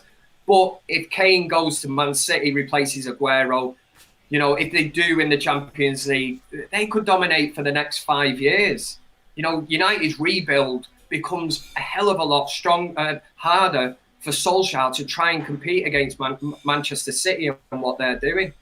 I agree. But I mean, you know what? I think that if you said to me, City can have Kane, but United get Varane and Rice, I think we'd have more chance of winning the title than if we get Kane and they just get, I don't know, a run-of-the-mill striker, because they'll still be a team and we won't be. And that's where what it boils down to is that this season Manchester United must get in the transfer targets that basically shape the team. Don't go off names. We've been there. We've been burnt. Falcao, Di Maria, Schweinsteiger, who was past it. You go in now for players that A, want to play for the club, and B, will basically change the dynamics of the team. It's not all about superstar names as much as we would like. It's not FIFA, is it? It's not FIFA. It's real life, this.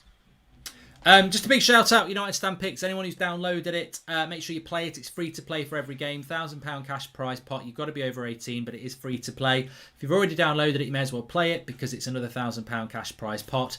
12 questions, all to do with the game.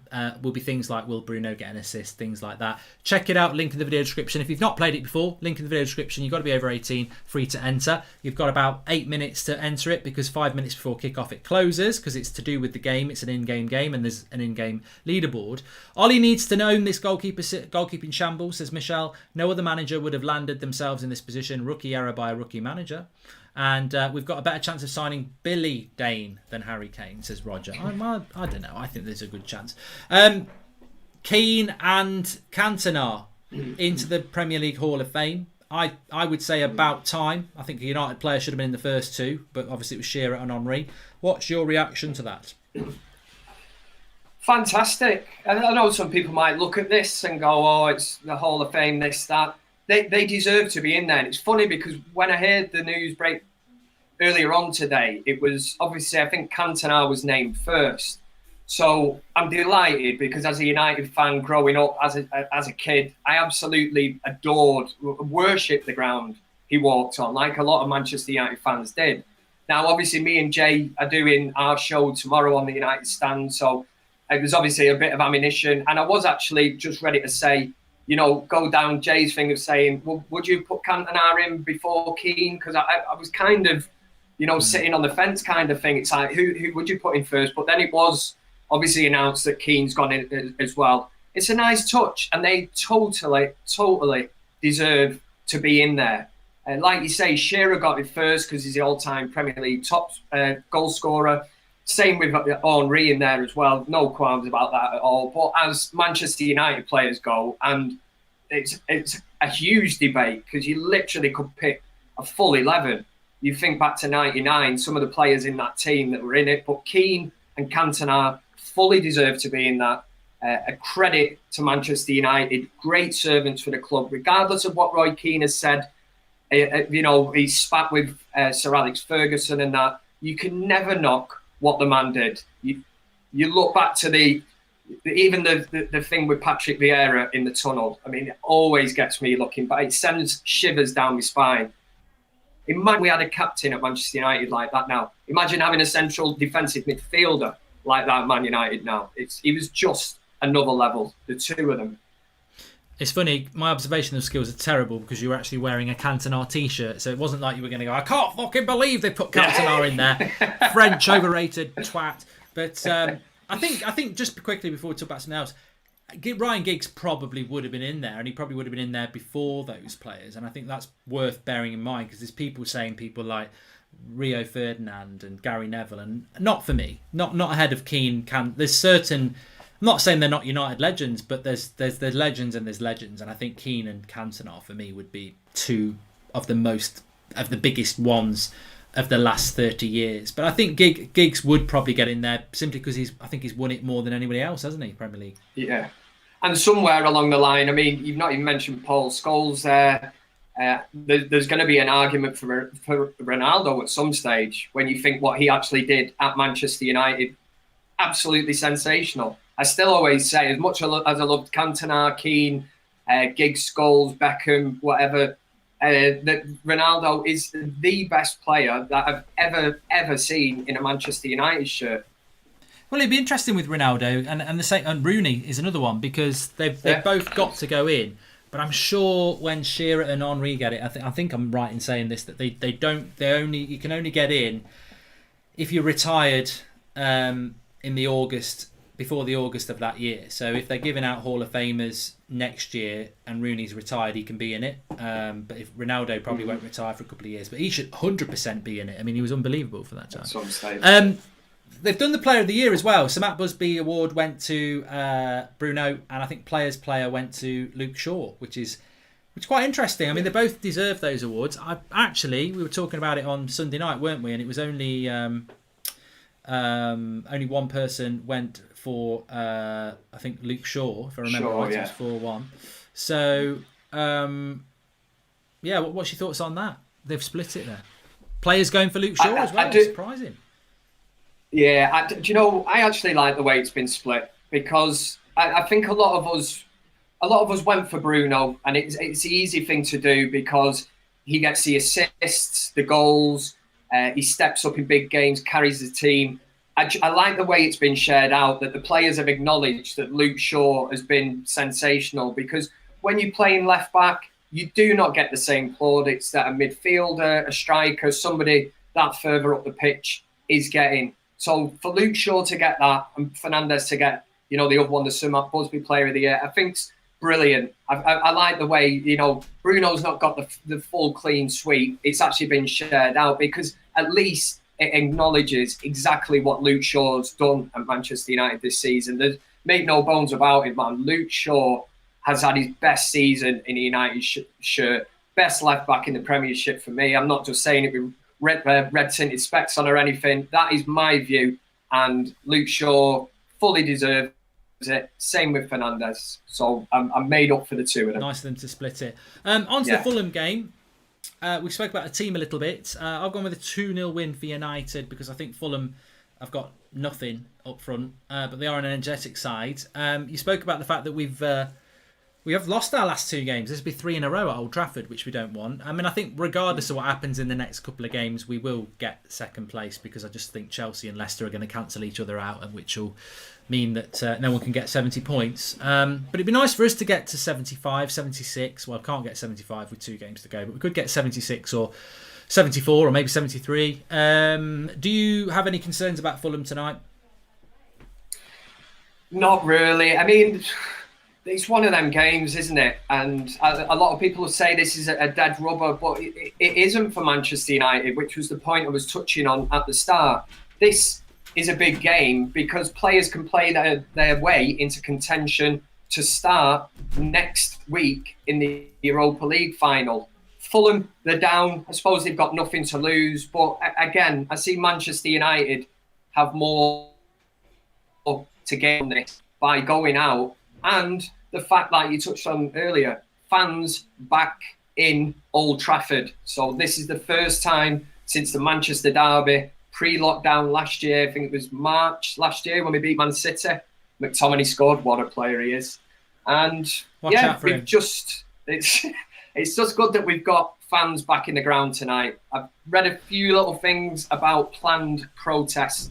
I'm just hoping that the game isn't stopped for any reason and that supporters really if they are going to choose to protest, can do it in a peaceful way that can get their sort of message across. Because I don't think this Glazer out movement's certainly not going anywhere. And when you've got more than 10,000, which will be in Old Trafford tonight, coming back to Old Trafford, it's only going to ramp up. But I'm looking forward to the game, surprisingly, because it is one of them where you'd think, you know, they've got the sombreros on the suitcase next to the pitch, you know, waiting to fly off to Dubai or whatever. But United have still got this Europa League final, and it would be the first, hopefully, of many trophies for Ole Gunnar Solskjaer. Well, 5 minutes away from kickoff. I mean, you made a good point there. I'm not aware of anything going off, and that might disrupt the game. So I won't say anything. But if you've heard stuff, then let's hope it. Well, let's see what happens. I'm not going to say let's hope it doesn't happen, because obviously we're in a.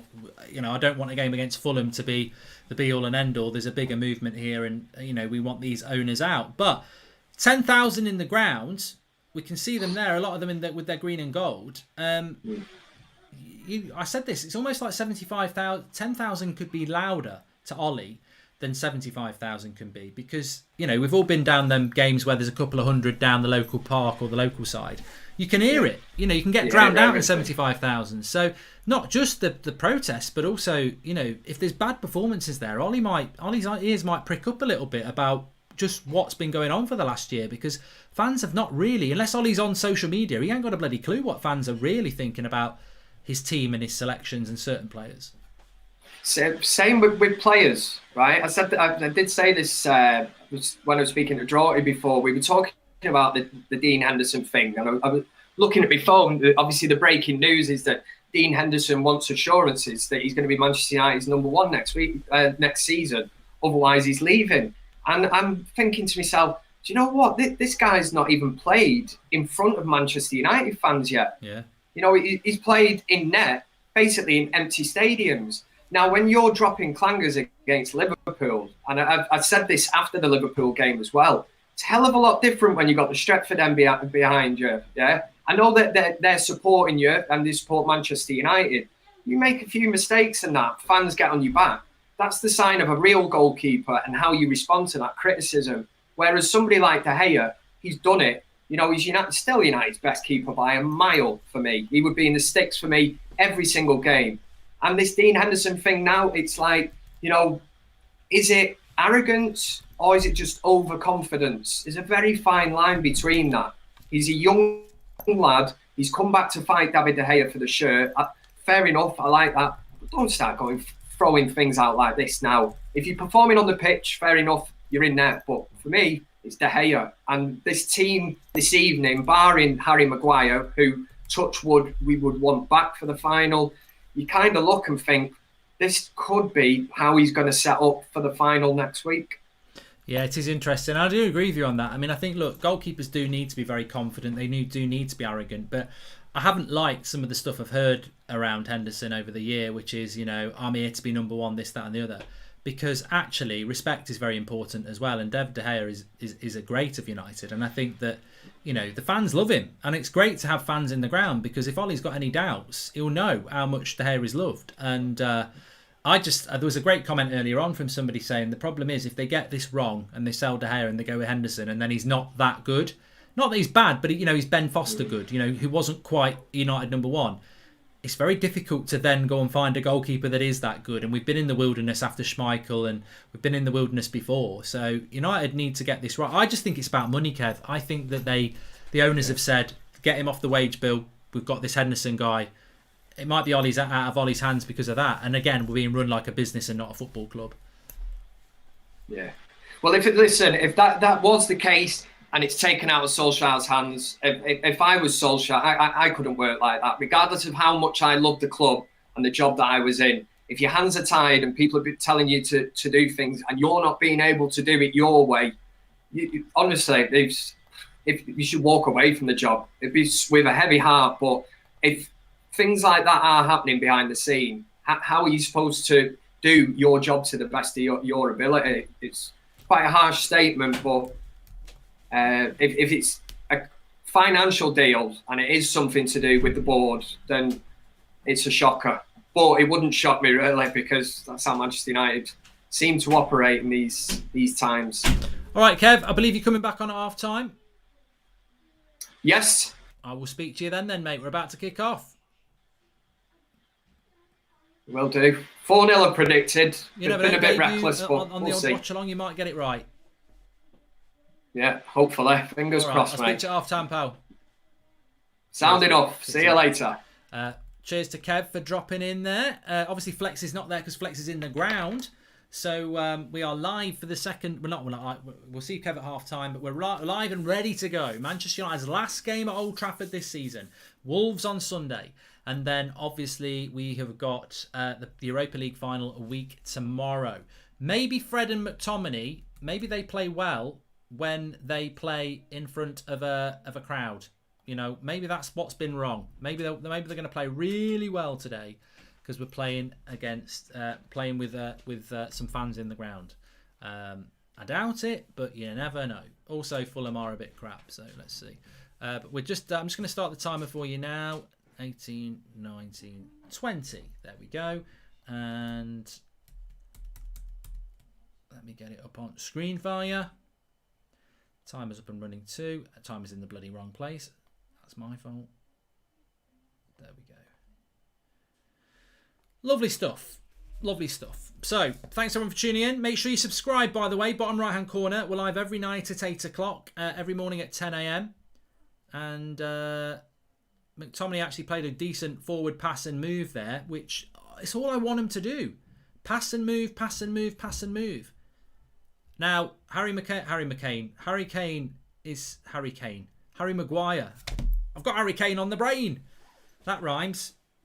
Harry McCain. Harry Maguire is still on crutches. You're telling me he's playing in a final in a week? Pfft.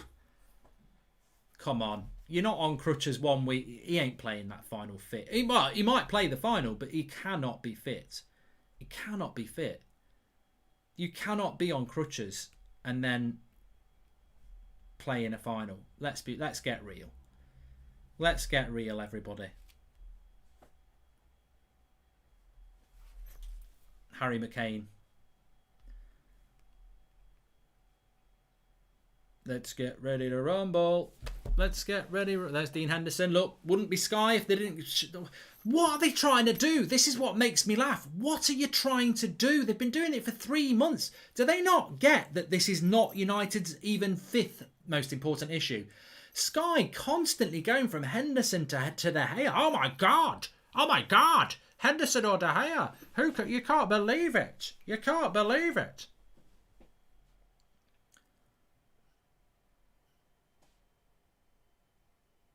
The fans are singing. It's nice to see the fans back in the ground. Of course it is. But imagine when it's 75,000. I mean, you can already feel an atmosphere there. Do you think De Gea is playing in the league and Henderson will play the final? I hope not, says Dan. No, I think Henderson will be in goal on Sunday. And I think the decision will be made on Wednesday. Hello, Mark. I enjoy all your content you do and I watch it every day. What centre-back pairing will start in the Europa League, says Matthew Arwen. I think it'd be Bay and Lindelof.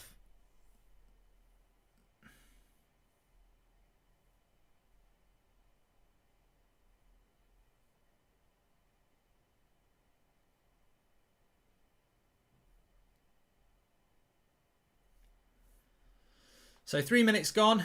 McTominay's coming deep here. He's definitely been told. I tell you what, McTominay has actually started off well. He's definitely been told to stop passing the ball sideways and play it forward, because I've seen him have the ball 3 times so far, and he's looked to play the ball forward every time. So that's good to see. You know, when someone does something right, I know it's a relegation championship side now, but you know, he's still getting his foot on the ball and looking to pass it forward, which is good to see. You know, maybe some players will perform better with fans in the ground. Hope you and the family are well, Mark, says Lewis. Thanks very much, Lewis. Thanks for that super chat. Please subscribe, by the way, bottom right-hand corner. We're on the road, as you can see, to 47,000. Let's see if we can hit it tonight. Bottom right-hand corner to subscribe. Get involved with the channel. Massive transfer window to come in and out. So we'll be live for all of that throughout the summer as well. 10 o'clock with the news show every morning. Normally a lunchtime show as well, about 2 o'clock, and then evening show at 8 o'clock. Lots to get involved to. Ewan's just made a great point. Why are you talking about this start? We all know we play well for 6 minutes and then it stops. 6-minute press, we call it. Happy Axel starting today, says the real. Hold on a minute. They're into the box. Luke Shaw clears it. Happy Axel starting today, says the real Lion King. Been a captain in our youth teams and Eric's been shaky the last few games he's played. What is Maguire even doing at the ground? Shouldn't he be at home resting? I'd rather he wasn't hobbling about on crutches, says Bill. I think the fact that Maguire's on crutches doesn't look great, does it?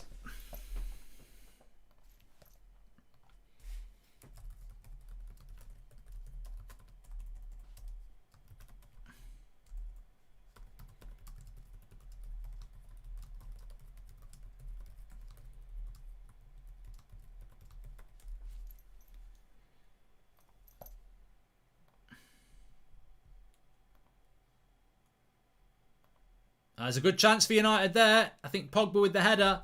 Bruno feels it should have been for him, but the cross came in from Wan-Bissaka. Better play from United there. Lovely ball in by Greenwood. Nice cross. And no, actually, Bruno couldn't get it. Pogba came in from behind. He's headed at the back of his head. Half a chance there. Does anyone know where Flex is sitting? I wasn't paying attention to his Instagram live because I was live myself. So if anyone knows, let me know.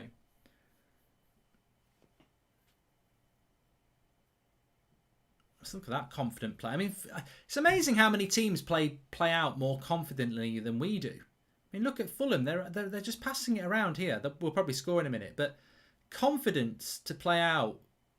And they're playing out much better than we do.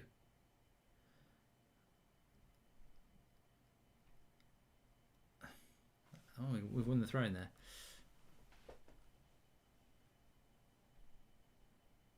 I reckon Eddie Cavani will score today, Ben. I was asked before the game, who do you think is going to score?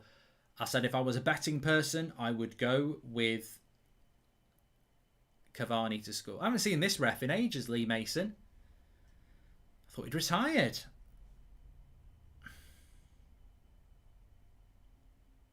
Has the French squad been named yet? Apparently, somebody just mentioned Ndembele. Has Deschamps is naming his 26-man squad?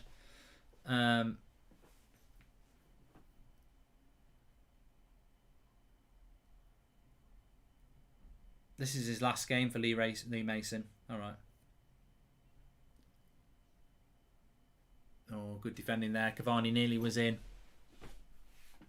I think Martial is going to be in the French squad. You can take 26 players, can't you? Because everyone's had a long, hard season, which I think is a great idea. Instead of 22. Yeah, well, if Pogba scores, we'll hear the chants. Sorry, if Cavani scores, we'll hear the chants. Give it to Eric Cavani. Benzema's going to be back in the French squad, yeah, apparently. Oh, France are going to be very hard to stop, aren't they? Very hard to stop in the Euros. What a team they've got. I am doing a watch along for Leicester Chelsea. What a game that is later on, 8:15. So it's a quick turnaround from this game to that one. Do a match reaction straight after this, player ratings, and then I'm going to go straight on to that. We've also got a fan forum tonight, which is Jay, Kev, Beth. I think Alex is on it as well. So yeah. I don't think Henderson will start the final. No. It has to be De Gea. He got us to the final. He's our best goalkeeper and he got us to the final. Anyway, is the 6-minute start gone from United? Let's hope not. I hope we see a good game of football. I mean, Fulham have got nothing to be defensive about. Good tackle by Twan Sebi there. Welcome to the Members Club, Gail. Thank you. You'll get your badge next to your name. If you want to be a member, click the Members Club, click the join button. Thanks for supporting the channel and becoming a United Stand Ultra. That's what the people with the badge next to their name are. And the badges change each month that you're a member. So thank you. Plus you get access to our emojis. Lots to get involved with there. Thank you very much. Here's Lindelof.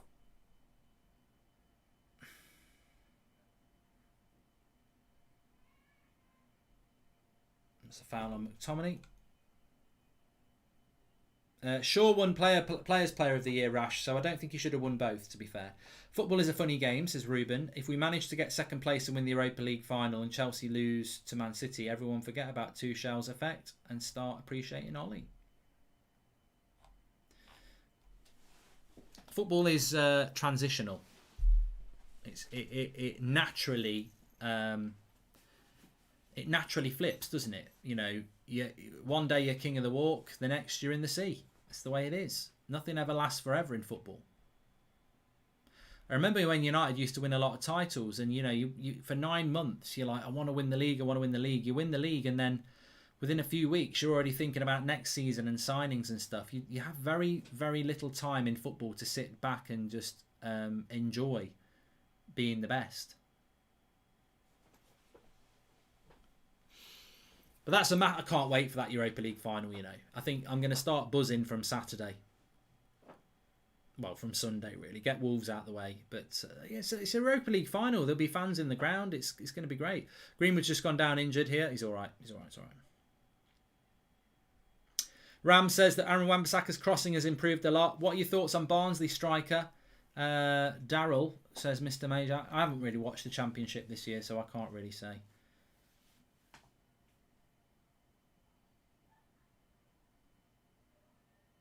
Foul on the edge of the box. Chance to whip a cross in here. Luke Shaw's run over.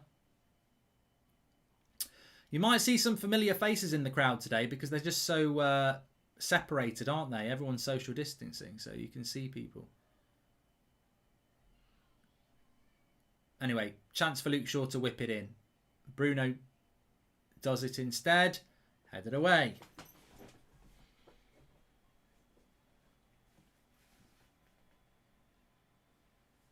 I'd love Chelsea to win the Champions League, Riley, because it means Man City don't. Is the Barnsley striker the one who's on loan from America? Mark, would you give an early birthday shout out to my little girl, please? She's 2 tomorrow. Can't believe it. Would be much appreciated, pal, says Ryan Taylor. Happy birthday to your little girl, Ryan Taylor. Enjoy it. Time flies.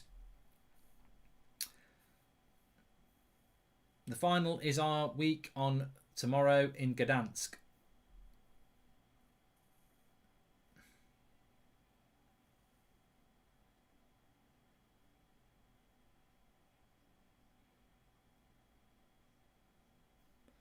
United doing all right in this game though. 12 minutes gone. Fulham not really doing anything and United controlling the ball, which is good to see. It's going to be a very technical game against Villarreal. I mean, this is a bit like playing Villarreal because we're playing a team in yellow. That's about as good as it gets.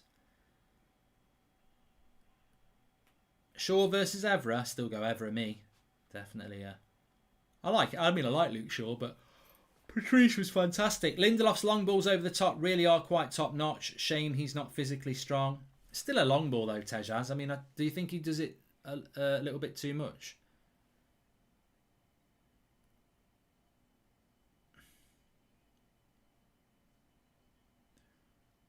So that's a lovely ball by Fred. Fred and McTominay actually haven't started off bad. It's like the fans of they're absolutely shitting themselves because there's fans in the ground and they're actually doing what they haven't done for the last 6 months. Good ball by Fred.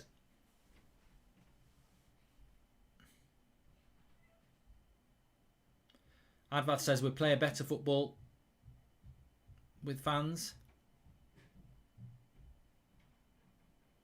There should be a goal. Wan-Bissaka.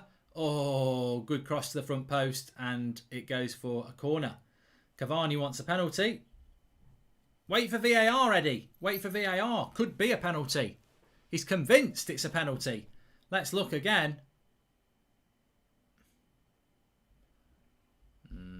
I don't think you get a penalty for that on VAR, to be honest, mate. Nah, they won't give that. They won't give that. Corner to United. He's saying he was grabbed hold of. Hi Mark, tickets only for season ticket holders, says Big Mick. Yeah, because it went in a ballot. So yeah. Luke Shaw with the cross. McTominay. I thought he'd headed it. He didn't. Is Lindelof. So Fred. Wan-Bissaka's got it now.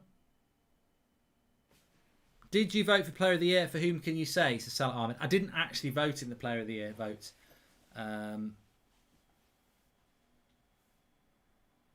Which one was the one that the fans voted for? Because I thought it was Players Player of the Year in the Sir Matt Busby Award. Is the Sir Matt Busby... So which one was voted for by the fans?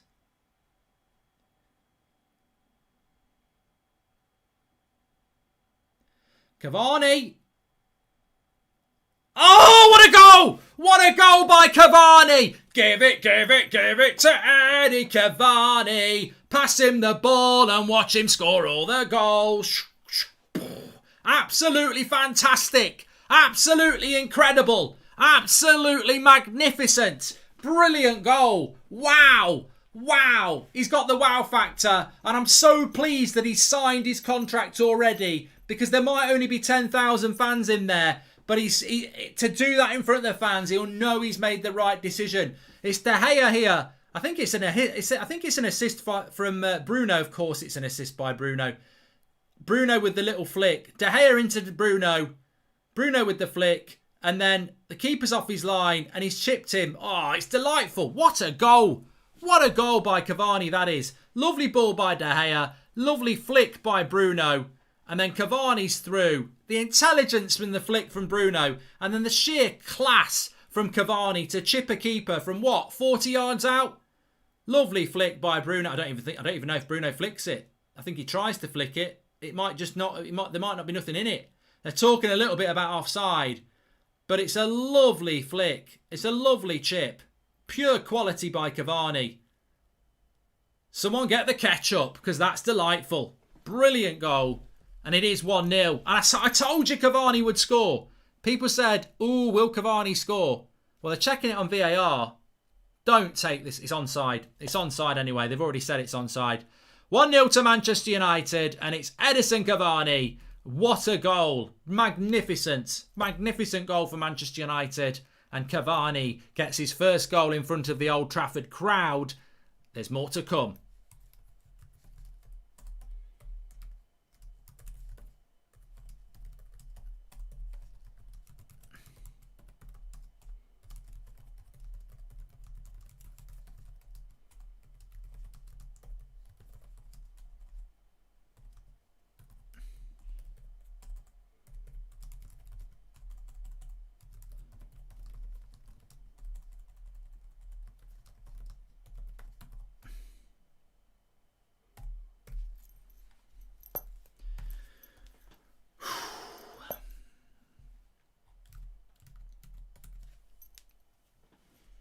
Well, here's Twan Sebi on the attack. United playing with confidence here. Yeah, well, I forgot. I should have said that. Fuck off, Harry Kane. No, I do like Harry Kane. But I don't think Bruno actually flicks it. But if he does flick it, fantastic. But lovely ball out by De Gea. Quick ball out by De Gea. Intelligent ball out by De Gea. But let's take nothing away from the finish from Cavani. It was absolutely magnificent.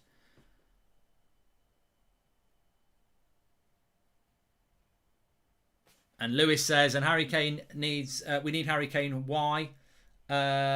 Is that, it has the feeling of a Beckham-esque or Rooney long shot, says John Prashtham. Ooh, yellow card for Bruno, I think, here. Yeah. Caught the player. Not quite a red, but he could have been in a bit of bother here. Fulham caught us on the break. Fred got the wrong side of his man. It's a nice little ball. And I tell you what, you do wonder in that situation whether Lindelof would not have caught him. That could have been a red. I agree, Lewis. It could have been a red. You can hear the crowd song being sung by a large section of the crowd. Cavani song, says Nick P. De Gea got the assist.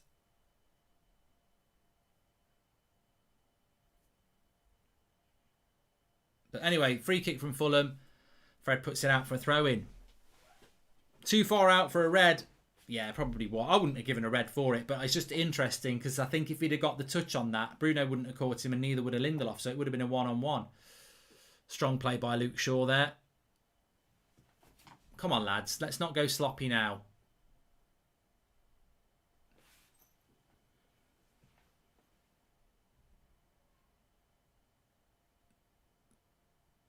That was a foul by Fred, I thought. Fulham giving it some here. Good tackle. Nice bye ball by McTominay into Fred, into Bruno. Good tackle. I tell you what, Fulham are throwing in some tackles here. It'll be a good good test for us if they keep this tenacity up. You want to see somebody having a go. Pogba wins it back. Bruno, McTominay go wide. Lovely play. Well played. Good play. McTominay's having a good game so far. McTominay's distributed the ball really well, actually. Wan-Bissaka. Oh, just in behind Greenwood. They're more confident playing out the back. They've got two centre midfielders that take the ball off them. We have two that pass when the ball comes and a defender is near, says DJ Marshall. I won't lie, when Cavani first signed, I was pissed off, but he has been nothing short of fantastic and has shut me up as well as the rest of the haters, says Trading with Cards. Why did Cavani run to the section where they're holding up the Glazers out banner after scoring, says the Genius. Because he's a genius. And they move... Thanks everyone who's watching. Make sure you subscribe. Bottom right hand corner. Well, they're just looking at whether Bruno actually flicks it, and I don't think he does. It doesn't matter. I mean, you don't want those sort of goals not being given. Average Joe says, do you think this team is the prelude for the final? Well, Rashford will start in the final. Come on. I mean, Marcus Rashford's one of our best players, so, you know, he will play. Nice to see De Gea playing with confidence as well. I know we're only just 20 minutes into the game, but he is playing with confidence out from the back, which is good to see. Cavani lays it off, but they win it back. I did say 2-0, didn't I?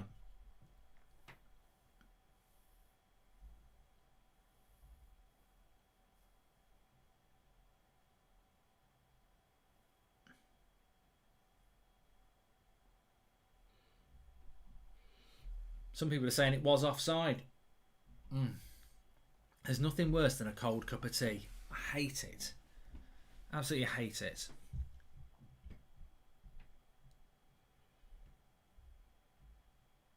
Tell you what, Bruno's having a good game. He's everywhere at the moment. Absolutely everywhere. I think if Bruno would have touched it, it would have been offside.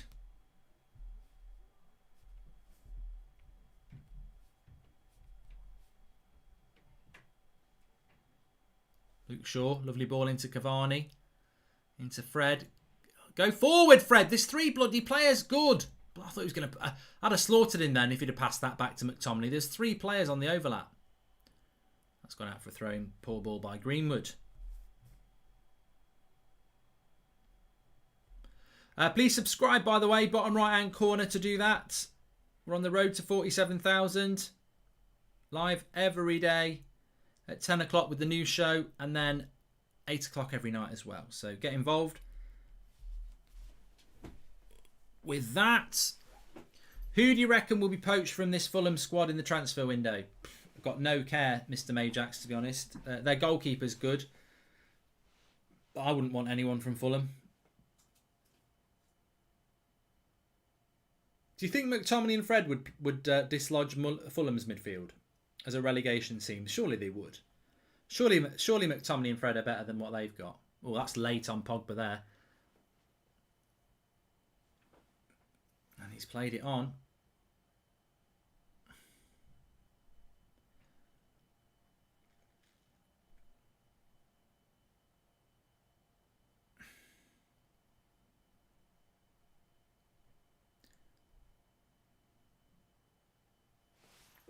Wan-Bissaka getting a lot of love in the live chat. See Fred passing backwards again.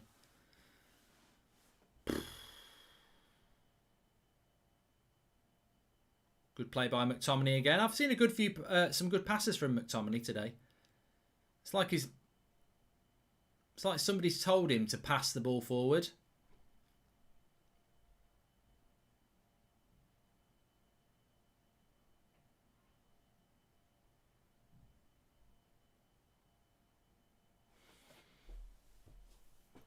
Joseph says McFred are actually playing well.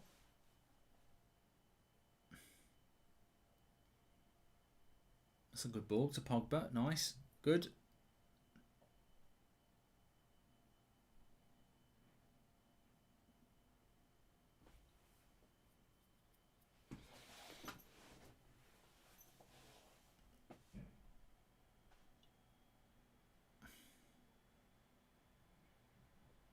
hate that from McTominay. I absolutely hate it. It's just it's nothing to hate him about. It's just, you know, the little roll he does on the ball. I hate it. He does it all the bloody time.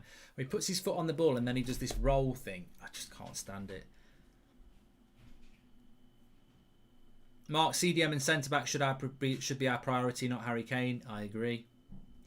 You see, United have had a lot of the ball here, but where have we gone? See, we've had the ball there for about 2 minutes, and then Fred, it's a long ball. And possession for possession's sake is not worth it.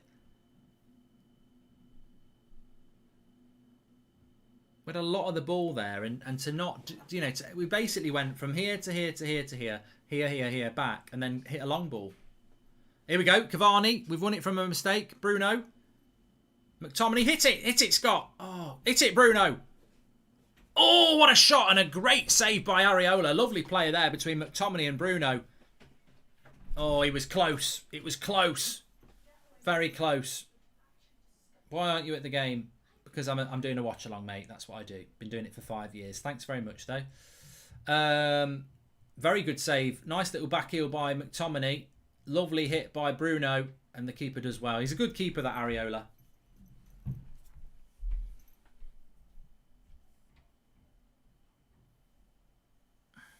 I am doing Leicester versus Chelsea. Yes, at 8:15 kickoff. A couple of hours away yet.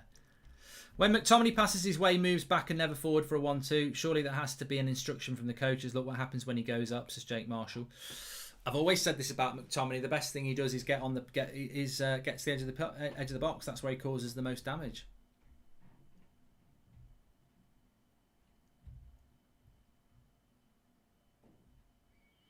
Wan-Bissaka's had a good game.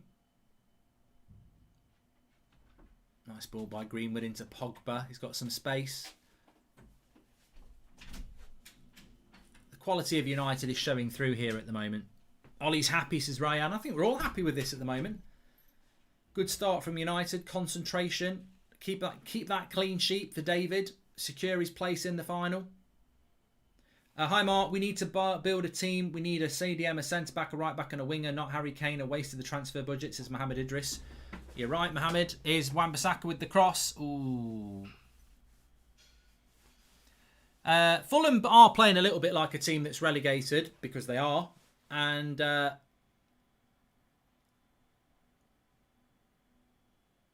good interception by McTominay. McTominay's had a good start, you know.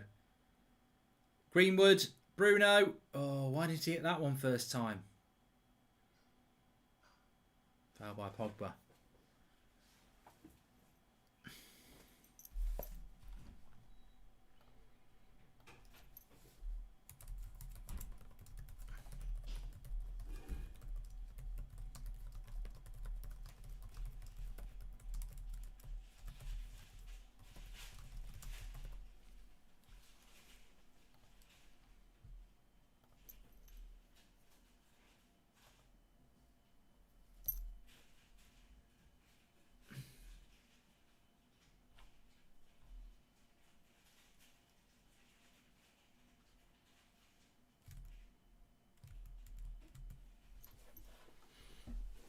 Thanks everyone for tuning in. United doing quite well here. This is McTominay's. I knew it. Someone in the live comments said this is McTominay's level. Well, you know what? I don't know whether that's been done in a vindictive way, but you're not wrong. I mean, we are playing a relegation side. So, you know, we should be playing. I mean, I suppose if I was being cynical, which I wasn't, I was just enjoying the performance. We are playing a relegation side, therefore you would expect, being second in the league, that we are playing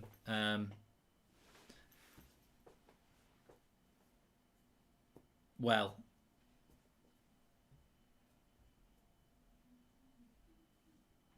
What's happening? Corner to them, is it? He's not offside. Corner to Fulham. Fred did well there. It's not a corner. So let's defend the corner better. We've not done that well all season. Defend the corners better, please. Focus. Second balls. In it comes. We're not going to win it again. Oh, bloody hell. David Hayworth spilt that. Fucking hell, David.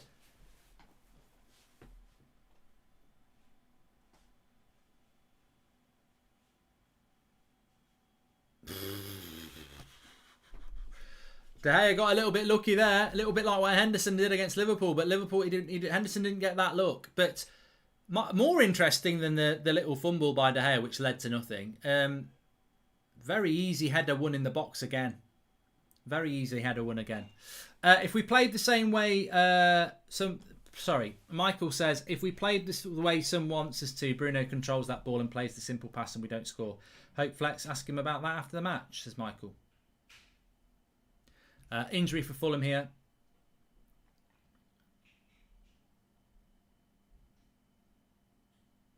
Wilmer says, if Henderson had done that, Mark would have gone mad.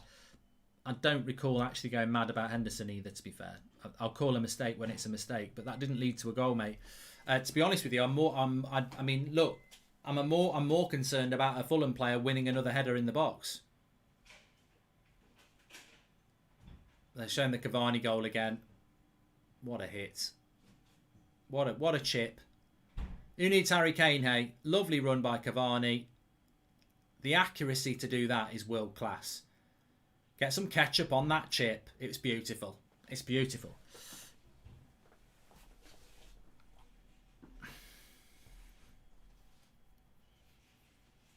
Players just having a quick drink here as a player goes off for Fulham. Half an hour gone. 1-0 to Manchester United. We've just seen it back there. Fantastic goal by Cavani. And some people saying it's offside. Mate, are you really bothered about whether it's offside or not? Like, what does it matter? I mean, I know VAR can be a bit shit, but what does it matter? We're not winning the league and no one's catching us in second place and Fulham have already been relegated. For what reason do you want to moan about it being offside? Just appreciate the quality of the finish. That's the winner there. That's the winner.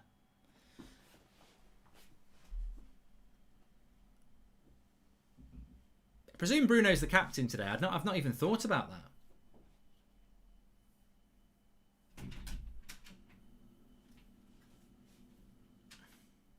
Yeah, he is, yeah.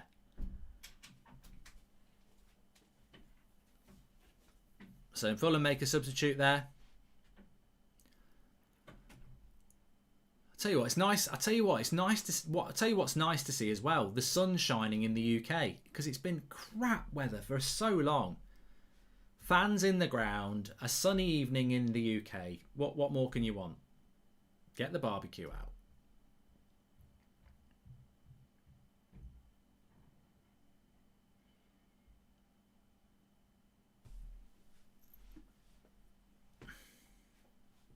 Do you think Scott Parker will stay at Fulham?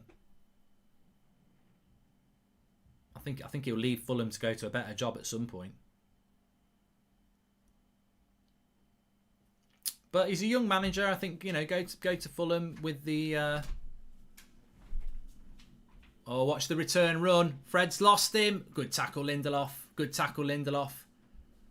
I would have been a bit worried there. I don't think Fred would have had the pace. Those runners from the midfield again were still not great at catching them. Bruno White to Pogba. Is Areola on loan from PSG? They've got a lot of loanee players, haven't they, Fulham? Oh, but Cavani, poor ball out, but he's caught it.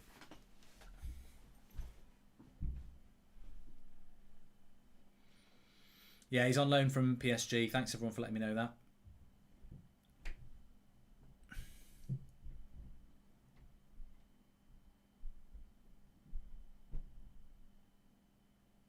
Watch the runners. Watch the runners. It's gone out.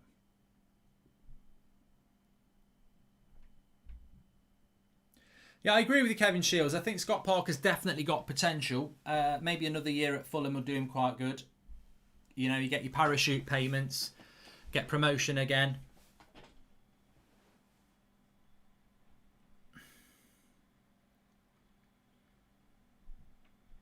Daya's got that.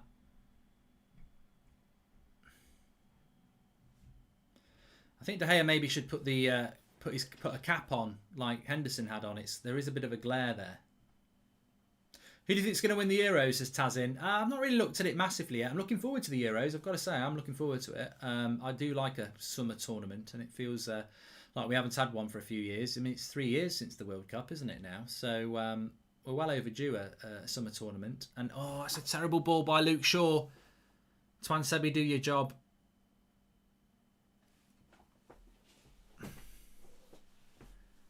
Well in, McTominay. Good tackle. Having a good game, Scott McTominay. Yeah, France. I fancy France. I am doing a watch along for Chelsea versus Leicester. It's on That's Football. It's set up already.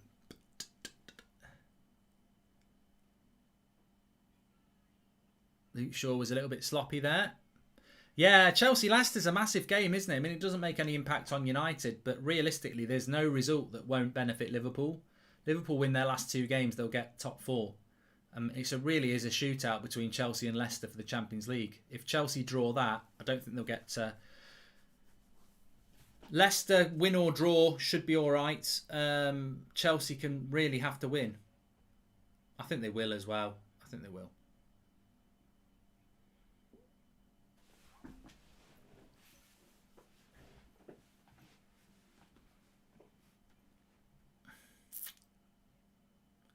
Fred. Ooh. Mark, do you think the fans will push Ollie to put Van der Beek on the pitch, says Jay Ling's fan? I don't. It's funny. We've seen United play a lot of football this season, and you know, maybe at this point you'd be saying, why is he picking this player? Why is he playing like that? Get this player on. But I think based on this performance, I don't think you could really start shouting, get this player on, get that player on. I don't think it's been that sort of a game, really. I think United have done reasonably well, and Fulham have been what I thought Fulham are, really. Good interception by McTominay. Again, he's having a good game, I've got to say. Here's Greenwood. Oh, I tell you what, he's not, but he's won a corner. Munn says have a stretch. I will. Thanks everyone for watching. Make sure you subscribe. Bottom right hand corner, we're on that road to 47,000. As you can see, we're only 300 away. Please subscribe. Bottom right hand corner. Bottom right hand corner. Corner to United. Bruno takes it. Scooby-Doo, I thought he had it. No. Twan Sebi cleared away.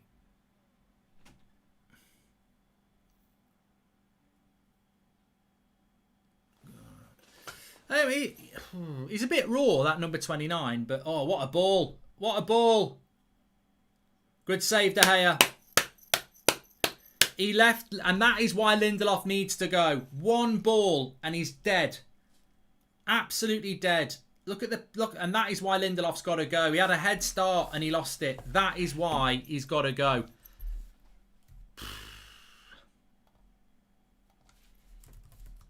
I've got to tweet it.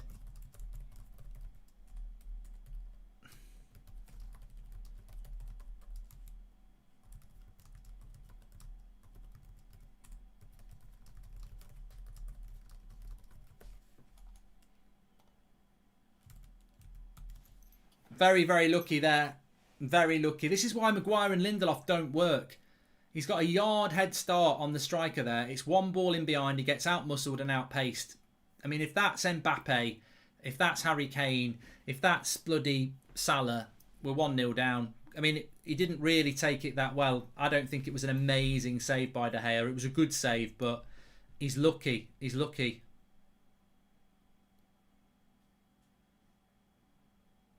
But it's a good save by De Gea. But Fulham could have been 1-1 there. But, you know, we've been talking about it all season. I think Lindelof, again, he's a bench player, isn't he?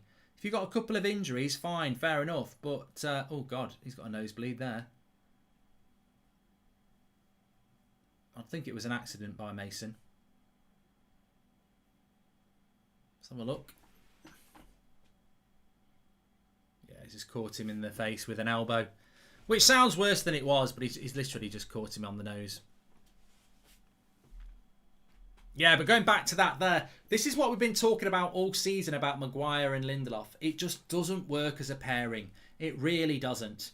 And that ball there, if you could, I think realistically, if you could look back on Lindelof's season this year and go through all the mistakes that he's made, then you'd know what I'm on about. You'd know why has that gone so small?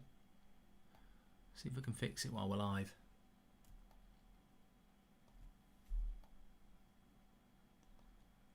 That's what she said.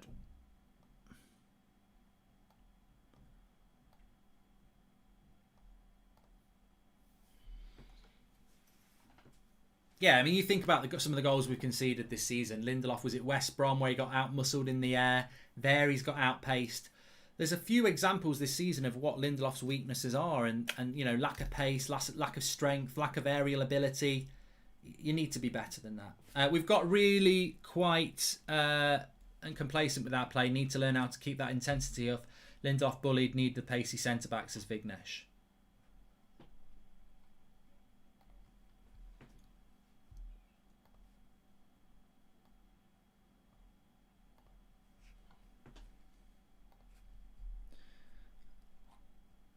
Thanks for the super chats. You can do that through the $ if you so wish. Thanks everyone for tuning in as per usual. You're very, very welcome.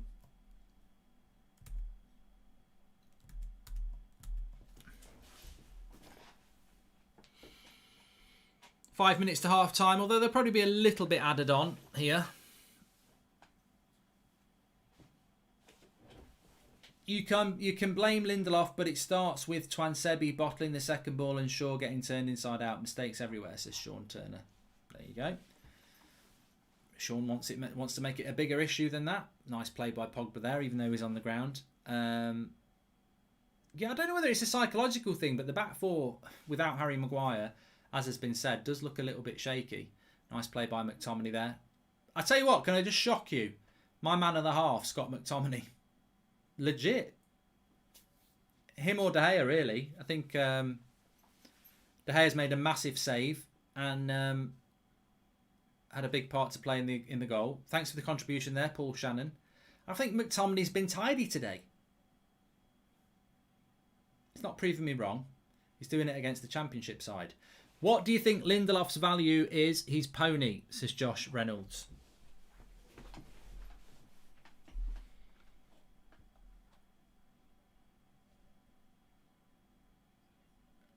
I just think that this season we've probably wasted an opportunity because we could have played Twansebi and Maguire more.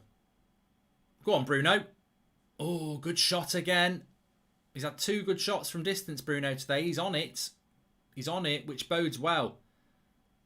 Doesn't look tired. I think for the last couple of months, Bruno's looked a bit tired at times. He looks on it today. Here's Greenwood. Bruno's the ball. Should have gone a lot quicker.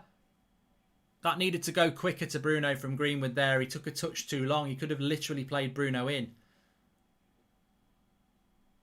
Here's Lookman here. He'll fancy his chances all day against Lindelof. That's a... Oh...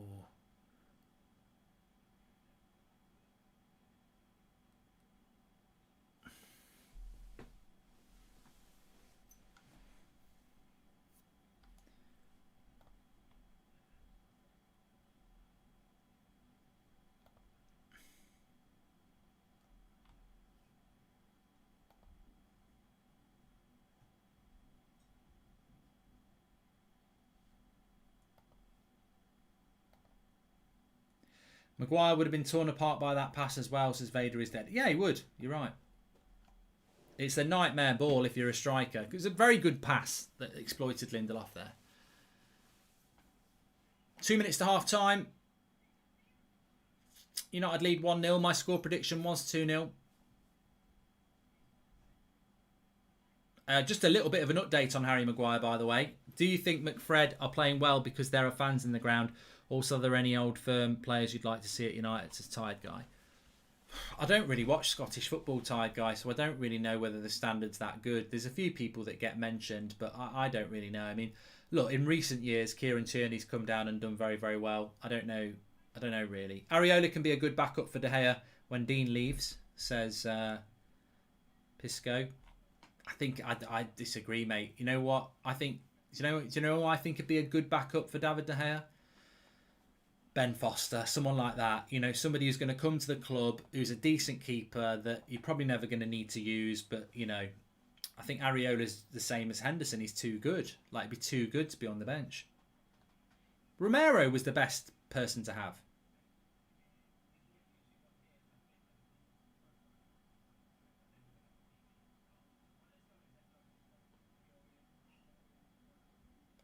Wonder how many people are watching the United stand whilst watching this game in the crowd. If you are, stand up.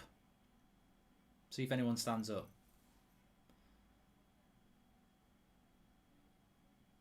No. It's hard to see.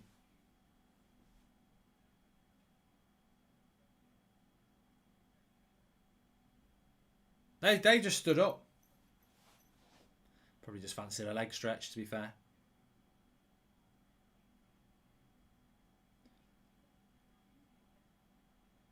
He's only added 2 minutes on.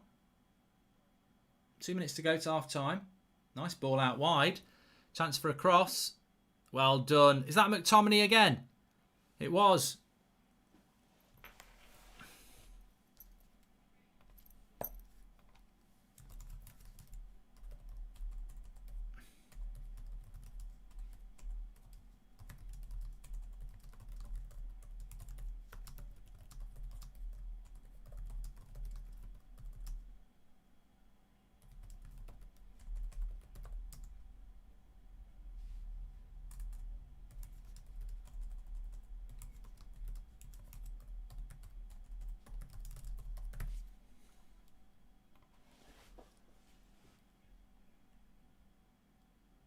Still a minute to go here.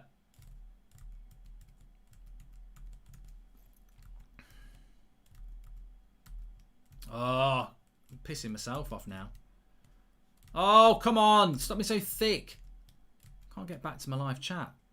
Hasn't Heaton been mentioned as a second goalkeeper? I think Heaton would be a... I mean, he's a reserve Villa keeper. I don't know whether that's good enough. Luke Shaw had a good run there. McSauce is back. I don't think he was ever there, was he? Where, tell me a time when Scott McTominay has actually played well as a holding midfielder. I mean, he's not a holding midfielder. This is the first time I've seen him actually play quite well in the position. And look, I'm fully aware it's Fulham. Half time there, Manchester United leading 1-0, and it's a good goal. Well, it's a great goal from Cavani. De Gea made a very good save. It could have been 1-1. Lindelof got caught out. But ultimately, Manchester United deserving their lead at half-time. As on date, Cavani versus Kane and Rashford versus Greenwood. And Keno called out at midfield and Scotty took it on board, says Mark Whitten. Well, it's a very, very good performance from Manchester United in that half. Look, it needs to be tempered by the fact of who we're playing. I agree with that. But, you know, what can't speak, can't lie. Very good performance from Manchester United. Very happy with it. We've moved the ball very quickly. I do think that the message actually did go out.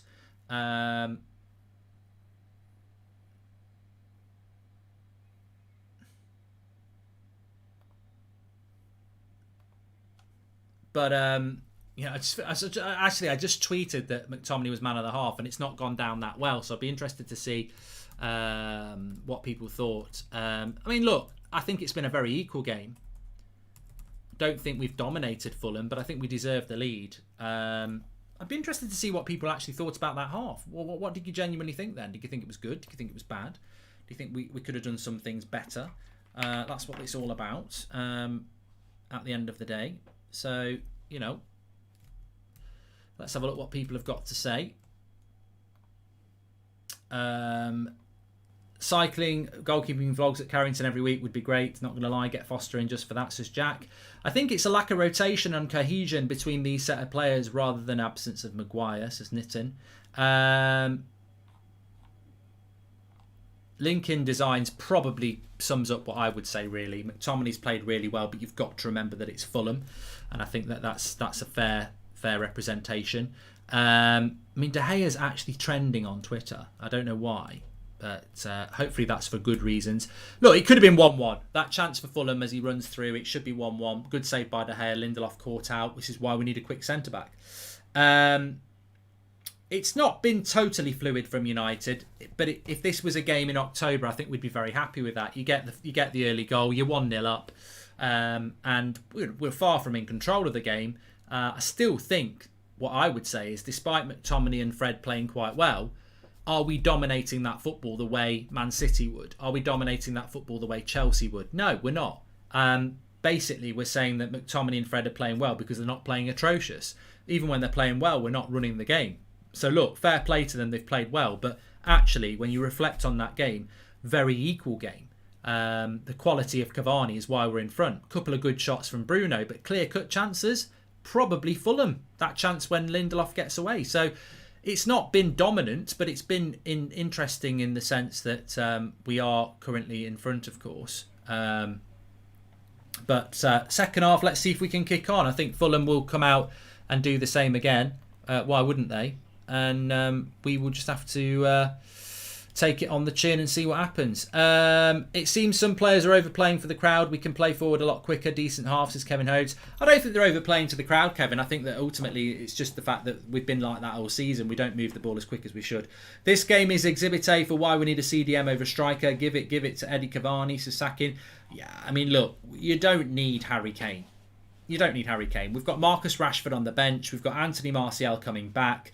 You've got Greenwood and Cavani on the pitch. We don't need Harry Kane. We need a centre-back to play with Harry Maguire, and we need a midfielder. We need a holding midfielder. And look, that's what we need. And I think McTominay's had a good half, but he's not a CDM anyway. And I think Fred's been okay, but he's still Fred. Friend on a waiting list for 5 years for a season ticket. Got a message from United today offering his season ticket and payment by June 30.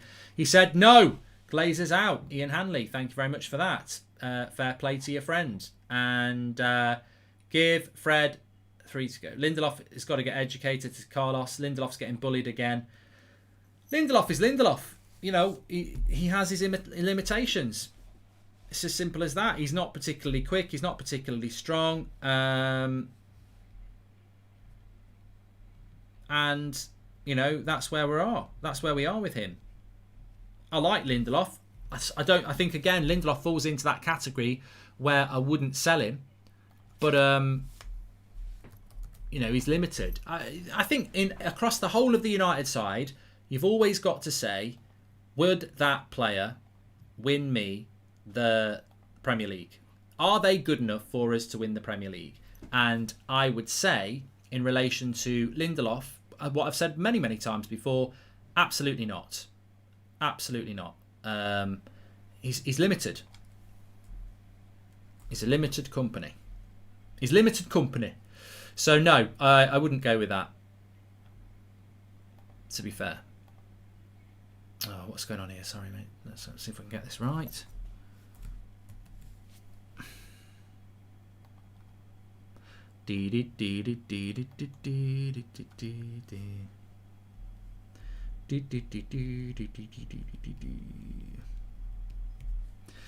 Okay, I can't get the link to work.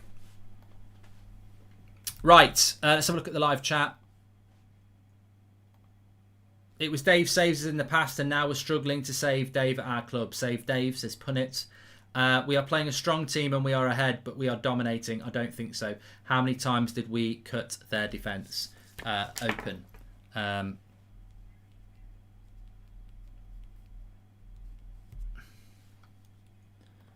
It was okay.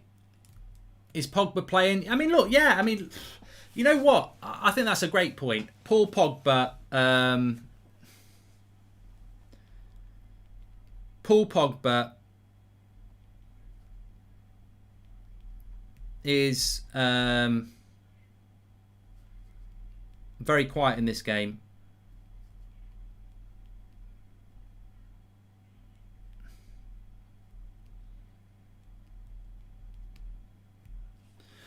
All the teams you mentioned have a strong team and strong bench, but they also have great managers. How can we create with an average manager, says Leo, Man United. I am very intrigued on that half-time.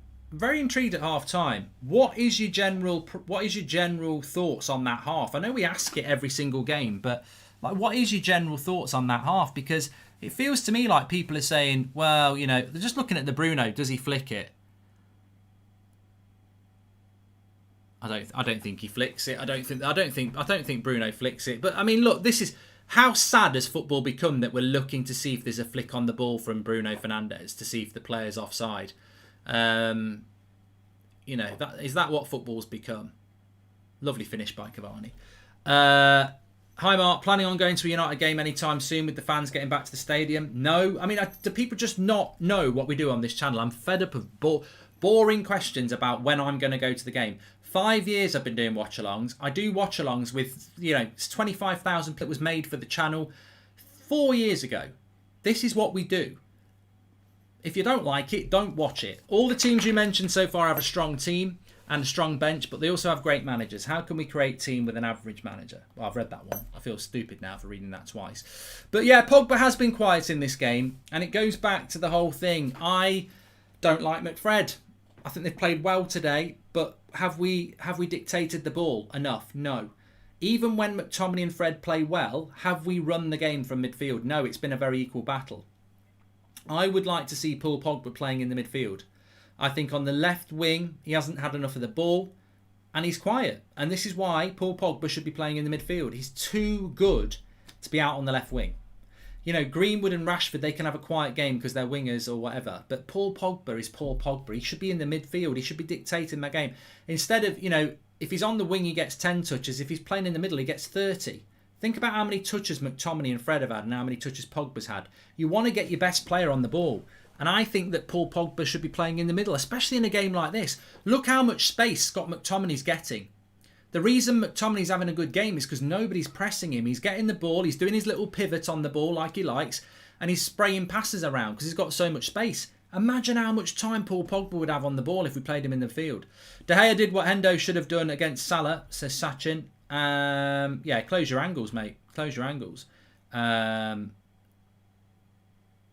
He's coming into the middle, though, says Meta. He's coming into the middle in the attacking sense. I love Paul Pogba in the centre circle. That's where I want Paul Pogba, in the centre circle, running that game.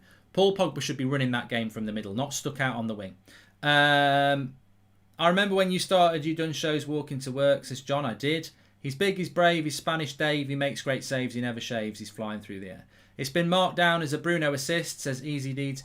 Well, look, regardless of whether it's a Bruno assist or not, it's a lovely flick if it is, and it's a lovely ball out from the back by De Gea, but the finish is just stunning, world class. Lindelof also been jumping and winning headers for more than usual, means nothing unless they do these things weekly, playing relegated fodder, says Jake Marshall. Yeah, look, and I'm not naive to the fact that this is Fulham, they're shit, and they are relegated. Their effort levels are probably not going to be as big as they would be.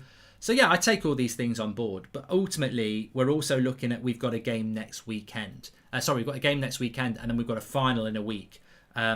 We've got to look at that. Talking of which, hi Mark, could you sing the Cavani song for my mate? I've done it once, Dara. I might do it again if they score. And can you give a shout out watching United in LA, says Ross. Big shout out to Ross. Just talking about the final next week. Harry Maguire in Old Trafford with the crutches. That don't look great to me. That don't look great to me. A player on crutches with a week to go to the final. I don't think he's going to be back. And I think if he is back, he's playing injured anyway. So, Mark, would you start Rashford in the final? Says Anthony. Super Me says, watch out for the 51st minute. I think I know what you mean. 50 plus 1. We'll see. We'll see what happens. Imagine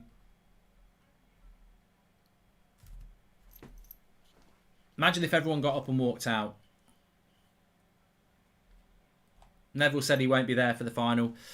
I'd never say never in football because you just don't know with injured players. But if he's still in crutches a week out from the final, I don't see how he's actually fit to play for the final. He might play it, but I don't think he'll be fit. If Pogba was playing in the middle, he would be giving out super passes like a quarterback with all the space available in the middle.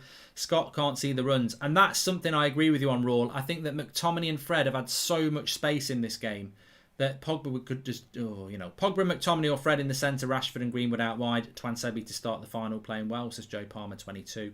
Al Doctor 69, welcome to the channel as a member. I'll ask you this then. What difference from that team do you think we'll see in the final for the Europa League? Because that's what we're building towards now, isn't it? I think he'll play Bailly and Lindelof. I think he will play McFred, and I think he will drop Greenwood and put Rashford on the right. I think there'll be 2 changes to this team for the final. Bailly for Twansebi, Rashford for Greenwood. I think that's what we'll see. What's this? The story behind the glory. What's this? The United Way, available on Monday. Sky documentaries. Oh, yes. We'll have some of that. Has anybody watched it yet?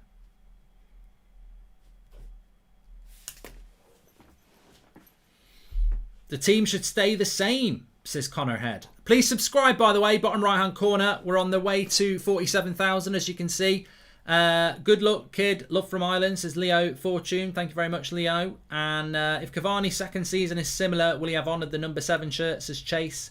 Well, he's already the best number 7 we've had since Ronaldo, isn't he? Because everyone else has been fucking shy, to be honest. So you didn't actually need that much to do it.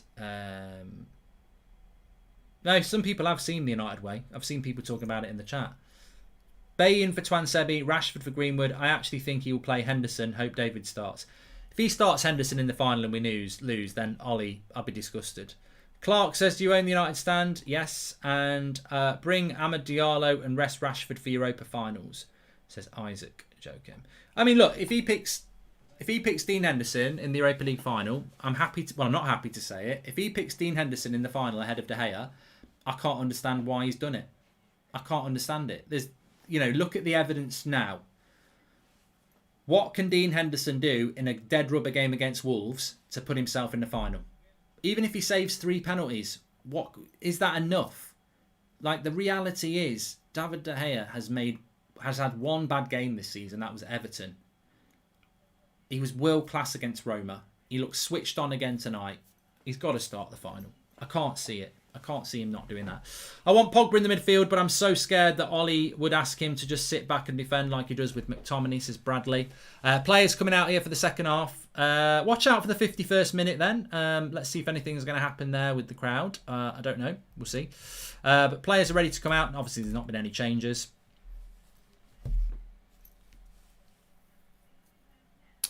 We've got match reaction, fan forum, and we've got some Flex is at the game, so we'll be doing a fan sort of cam in a way. Might even get a couple of other people to talk to. We'll see. But players coming out, managers coming out with a smile on his face. The smile on your face lets me know that you need me. There's a truth in your eyes saying you'll never leave me.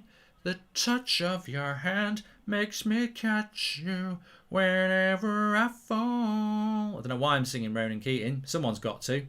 They probably charge me royalties for that. Not making much money anywhere else. Anyway, here we go. Second half's about to kick off. Quite an equal half, but United good for their lead. Can we kick on? I predicted 2-0 before the start of the game. Kev said 4-0. Can we turn it on in the second half? Let's wait and see. Players about to kick off. Please subscribe, bottom right hand corner. We're live every morning at 10 o'clock with the news and 8 o'clock as well at night. Midday show sometimes as well. There'll be lots over the summer. Lots of transfer news. What's going to happen with the goalkeeper? What's going to happen with Harry Kane? What's going to happen with Jadon Sancho? What's going to happen with Paul Pogba? What's going to happen with the midfield? What's going to happen with the centre-backs? What's happening with Jesse Lingard? There's a lot of questions. We'll get the answers this summer and we'll get the reaction to those answers on the United stand. Subscribe, bottom right-hand corner. I should do bloody adverts, I should. That was just straight off the top of my head. That was actually very good. I liked that. Very, very good.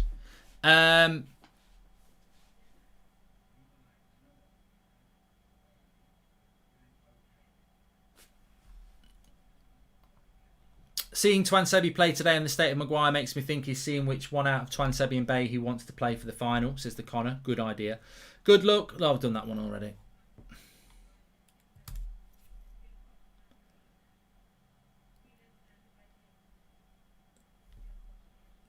Here's Lindelof just smacking it around. But Twansebi also, remember Twansebi's played as, I'm going to write this down for the match reaction. He's had the graveyard shift. He's had the Maguire role, hasn't he, as well? You know, Lindelof is the senior centre-back, but he gets to play on the right side of the defence. Really, you know, Twansebi filling in at the left side of the centre-back position, you know, shows that he's almost playing as the senior centre-back. Anyway, chance for Fulham to whip a cross in early here in the second half. Player ratings will be coming up in about halfway through the half. Cross comes in, missed the header again, and a shot wide. We just switch off on set pieces, don't we? Rangers or Celtic, mate? Please read this. I don't answer that question, Clark. Nice try. I've never answered it, and I never will.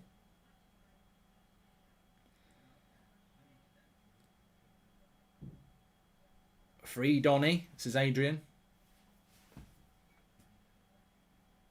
Why isn't Rashford playing? I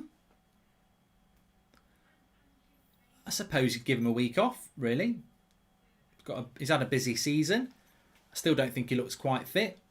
Didn't look fit against Liverpool, did he? So give him a week off. Play him against Wolves. Play him against Villarreal. I think it's clever. I mean, look, there's no way that Rashford's been dropped. Ollie absolutely loves Rashford, so he would never drop Rashford. So it's got to be about game management. Lovely play by De Gea there. Under pressure, just passes it into McTominay, and McTominay does well. Good to see that. You know, passing out from the back, we've been very confident today. And that spreads through the team. Confidence. Go on, Cavani. It's got to be worth a shot. Little dink. No. Gives it into Fred. Nice ball to Luke Shaw. Looking forward to Scotland versus England in the Euros. Oh, here we go. Bit of a break. Twansebi slipped there. Well back, Luke Shaw. I don't want us to concede today. I think we've got to keep a clean sheet. Basically, we've got to keep a clean sheet because we need to build some confidence at the back. I think we were scrappy against Liverpool at the back. We were scrappy against Leicester at the back, and we need to be, you know, we need a clean sheet tonight. Build some confidence. That spine worries me. Take your time, Aaron. Take your time.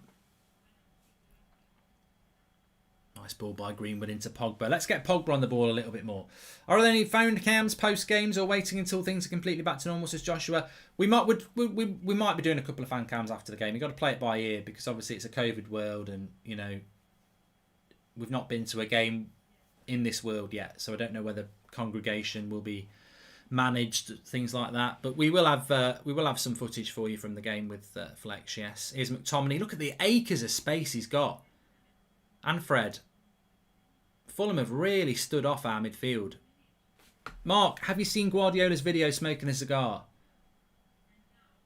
Yeah, I've seen it. Have the groups been announced for the Euros? Is there a group of death? Can't believe I totally missed that. There has. I think England are in Czech Republic, Scotland, and somebody else. They have been done. I just didn't take any notice.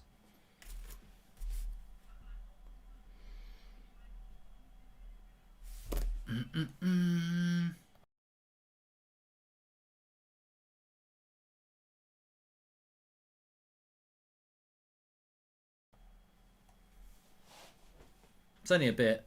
Croatia are the other team, yeah.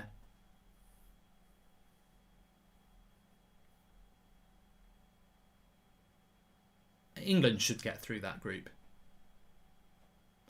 Lewis says Scotland and England will go through and meet again in the final. Yeah, and then you'll wake up. McFred playing well because this is their level, says Plug. I think they're playing well because Fulham have given them so much space. Fulham are just, when we get the ball, Fulham drop off. Whereas a lot of teams will press us. Good run by McTominay. Go on then. That's a foul. Yellow card.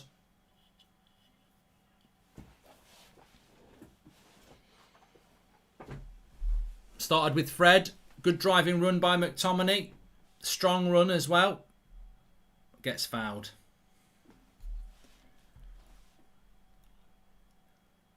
51 minutes. I don't know what was meant to happen on the 51st minute, but let's see if anything does happen.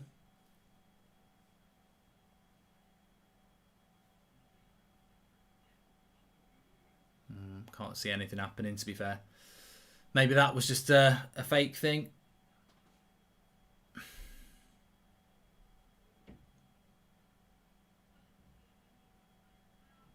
Nah, there's nothing planned for the 51st minute. You can see all the fans just stood there with their hands in their pocket.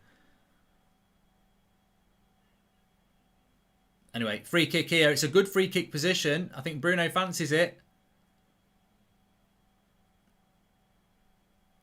Oh, I thought he'd scored. Keeper was screwed there. Keeper was rooted to the spot.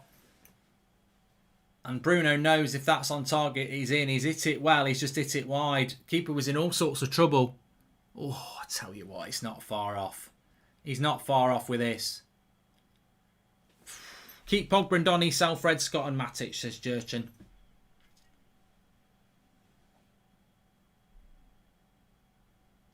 No one cares about the Man City game. No one cares about the Man City game in normal circumstances, and certainly people don't care.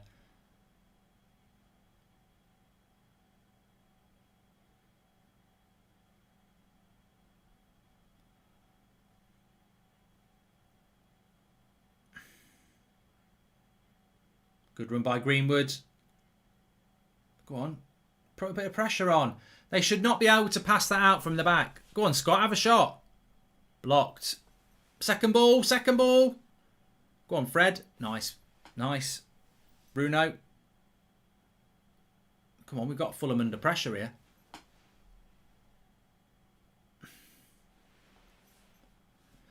You say we should put Pogba in the midfield because there's so much space, but what if they're giving us space because it's McFred? Feel like they would press more if Pogba was there, says Chubba. Yeah, maybe. We're doing a good job here, first 8 minutes of the second half. We're really pressuring them in. Glazers out, chance, ring out at Old Trafford. Good tackle there by Greenwood. What subs would I make? I think we'll see Rashford coming on for the last half an hour, maybe. It will take Greenwood off, I think.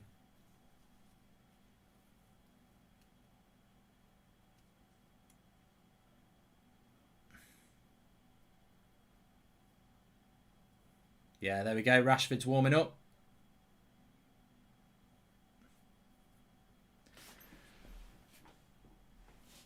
Oh, is that a good ball? It is a good ball into Luke Shaw, and that's another foul. I hate games where it's stop-start. There's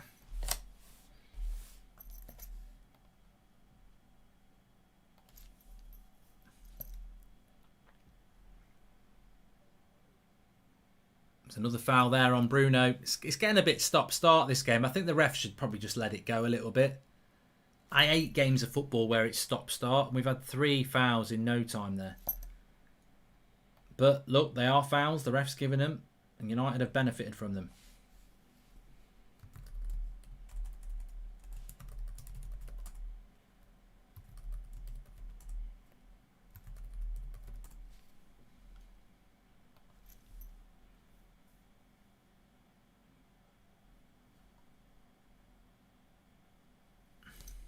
Chance for United to whip across into the box here. Funny what we have more fans. Go on. Greenwood. Oh, great save by Areola there. He stuck his foot out, Greenwood, and very close to the goal. Areola makes the save. There would have been offside anyway. Riley Boyd says, funny that we have more fans in the stands now than City do in a pre-COVID world at the trash dump across town, says Riley. And I would love to see Donny come on. He would get such a good ovation. Might make Ollie realise we want him playing. Sean Turner there. Well, it'd be interesting for that reason. I'd be very interested to see if he would bring Van der Beek on. Why is Fred always standing over a direct free kick when we all know he can't shoot to save his life, says Chummer.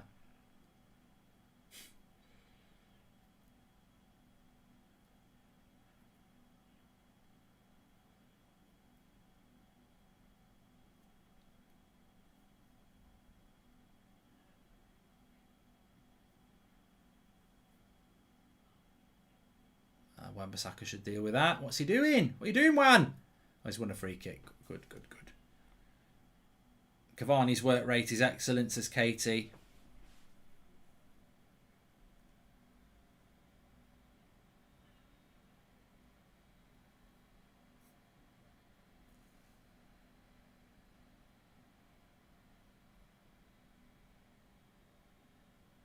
Pogba, nice ball into Greenwood, bit of space, get it on your left, Mason, bang, wins a corner. United the better team at the moment. Greenwood's a bit of a quiet first half for Mason, but he's come alive in the last few minutes here. Maybe he's seen Rashford warming up, that sometimes happens. Trying to make things happen. Another corner for United, this is corner number 6. Fred's played well, says NGM. There's more goals to come, says Christoph. Luke Shaw with the cross. Headed away for another corner.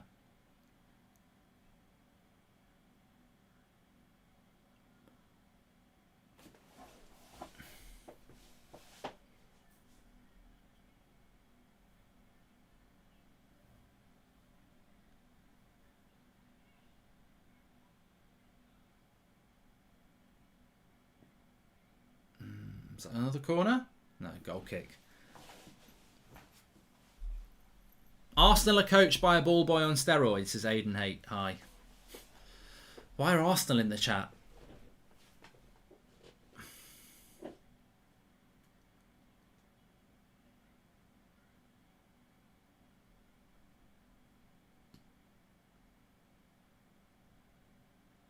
Good play, Twan Sebi there. He's given a foul. No, he's played it on.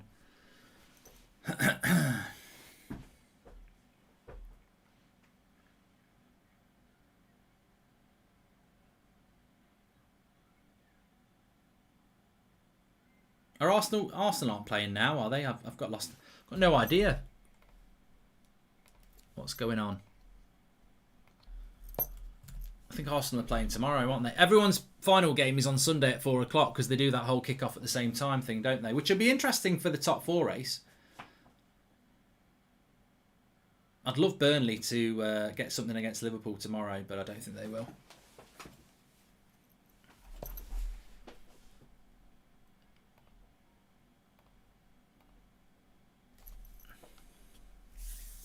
An hour to go here. I think Fulham have been very disappointing, haven't they? I actually thought they might come and have a, we've been relegated, let's sign off with a bit of pride, but they are, like Kev said, they've got the old sombreros on, they're thinking about the pina colada, they're on the beach for the summer, aren't they? Their motivation level's probably not that strong.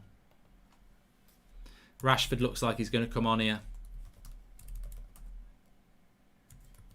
Yeah, he is.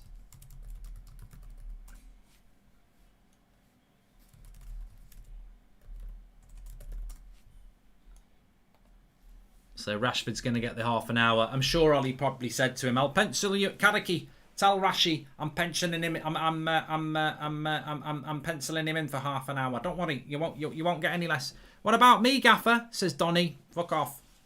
You'll be lucky to get 90 seconds." Here, Karaki. Donny thinks I'm going to give him 30 minutes. I'm only going to give him 30 seconds. Do you get it? No, I don't get it, Gaffer. You're always saying that. Right, let's have a look at what's going on in the chat. Filthy says, "Hi Mark, would you have John Joe Shelby at United? Also, will you ever do a family reveal?" Nope. And Fred stands over the free kicks because he's left-footed and used to take them for Shakhtar. Oh, David De Gea! Whoa, he's back. Oh, De Gea world class again. What, my keeper. 2 great saves.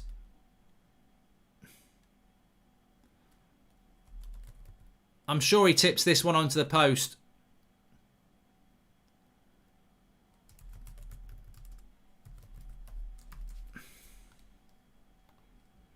He's on fire form-wise at the moment. David De Gea is on fire.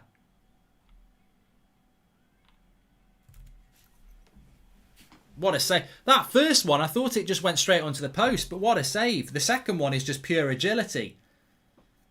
If we get Sancho and a centre-back and CDM plus get rid of McFred, Summers done. Rashford, Cavani, Greenwood, Sancho. Wow, just wow. Says Ray S. So Rashford's coming on. And I think it's Twans McTominay coming off.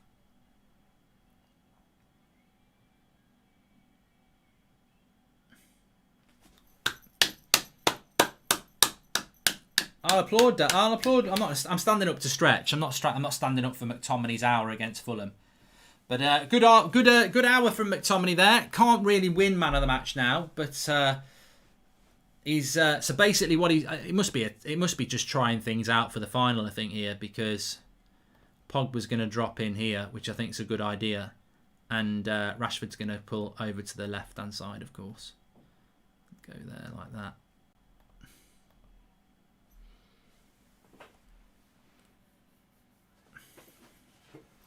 I'll tell you what, everyone's talking like Liverpool are going to get top four. Well, they've got to go to Turf Moor tomorrow night, and I've got a big bag of gravel, and my team's going to be really up for it. And Wood, he's really polished himself for this game.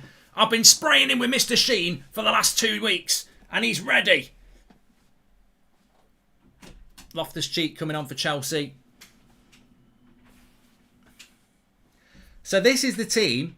It's funny how it's worked out. This is the team I would play in the final. If Maguire's not fit, this is the team I would pick in the final.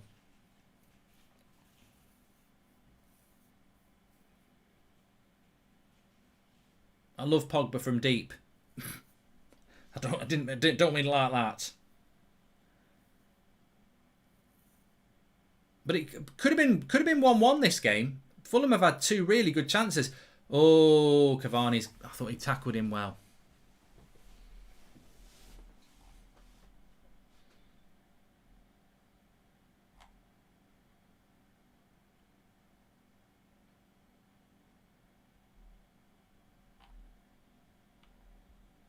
Sorry, I've just said that Loftus-Cheek's come on for Chelsea. It's a force of habit. He's coming on for Fulham.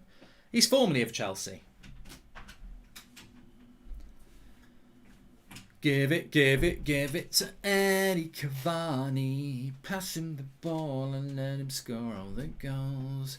Give it to Eddie Cavani. Pass him the ball and watch him score all the goals. Another bloody set piece. We're prats. We're absolute prats from set pieces.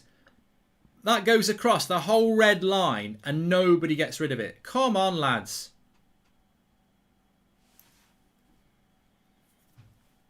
That is shocking defending again from a set piece. Watch this. The whole team's there. Nobody's attacking it. Poor defence there. Another set piece and another disaster in relation to positional sense and defending it. There's not a goal out there. Safe from Matador hair. Diddlin'. Give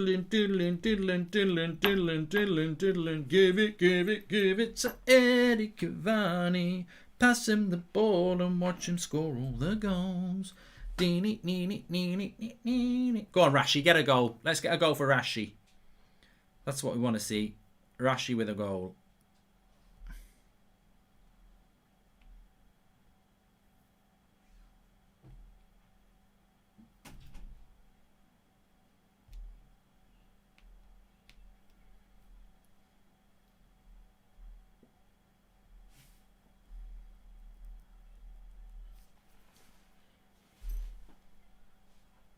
Nice ball out to Rashi.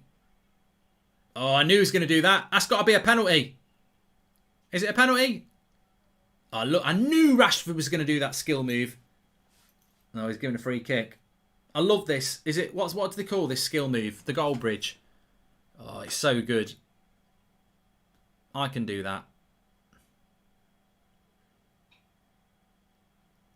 He's all right. Nearly a penalty. He's right on the edge of the box.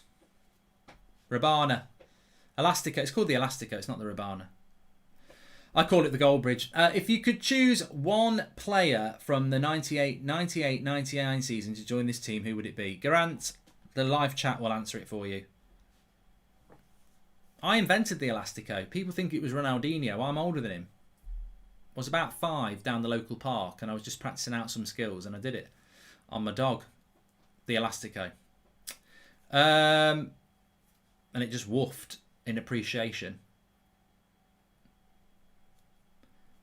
The answer's in the live comments. Keno, good cross, headed away. I'll tell you what, I think De Gea's been fantastic in this game, hasn't he? He's made 3 really good saves and had a part to play in the goal. McTominay was good for an hour. Twansebi's been good. But I don't think McTominay can get man of the match coming off after an hour. So it's open season now a little bit. I love Pogba playing centrally. I really do.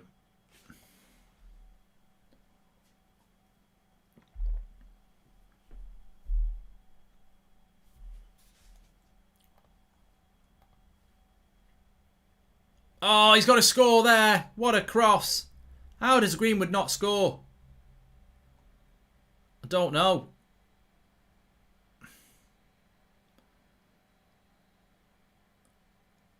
Rashford.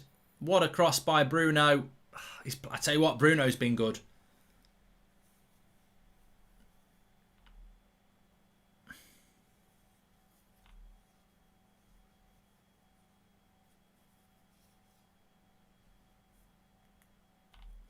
Somebody said that Martial's been left out of the French squad.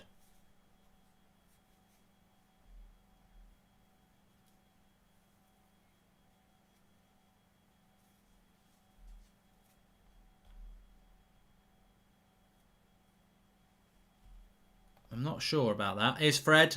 United are dominating at the moment. Rashford. He's up for it. Luke Shaw. To Bruno. Oh, good defending there.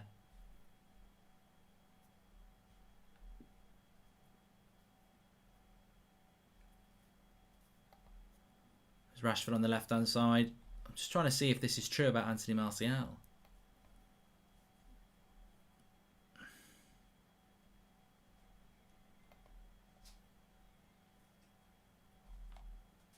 So Benzema is back in the French squad.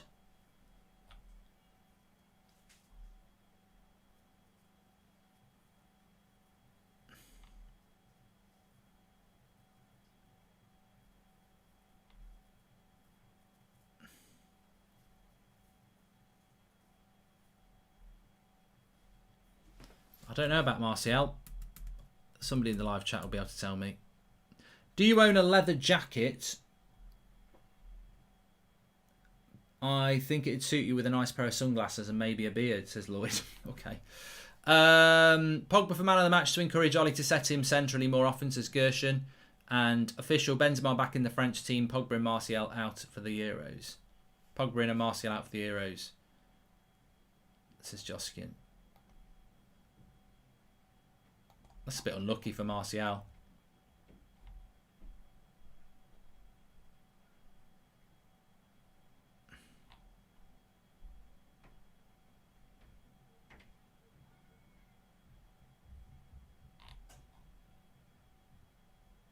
I mean, it's not a massive surprise for Martial, really, because he's not had a very good season, but he was in the squad in March.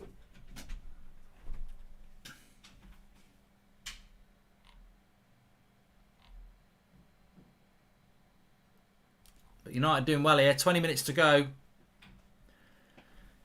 and since Pogba's shift to that middle, we've just took control of this game.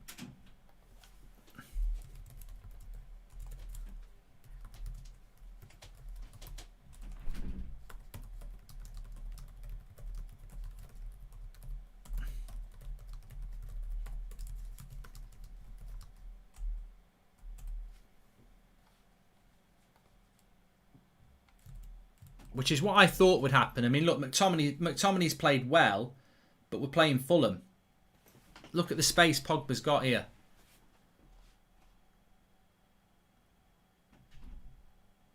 And maybe what we're seeing here is just that, yeah, you know, McTominay and Fred have played well, but you put Pogba in the midfield and it's something different happens. How good, nice is it to see fans back, says Anil. I know, it's great.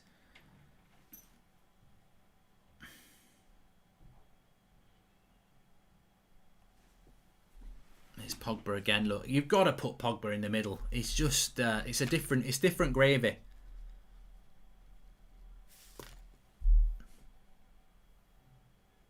Bypass the press there, Axel.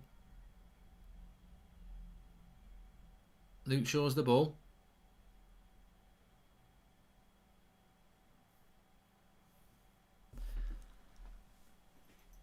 Out of 10,000 fans in the ground today. If anybody didn't realise, 10,000.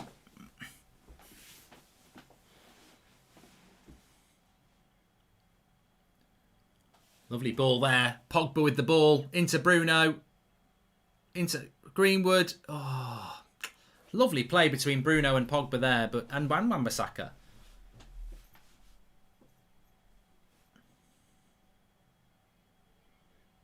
Go on, Fred. Stay with him. Lovely play by Fulham there. Scotland are going to give England a good hiding, lad, says Clark Cleum. United look more like a team after that change, Mark, says Scraps. The balance is better. We do look more like a team, you're right.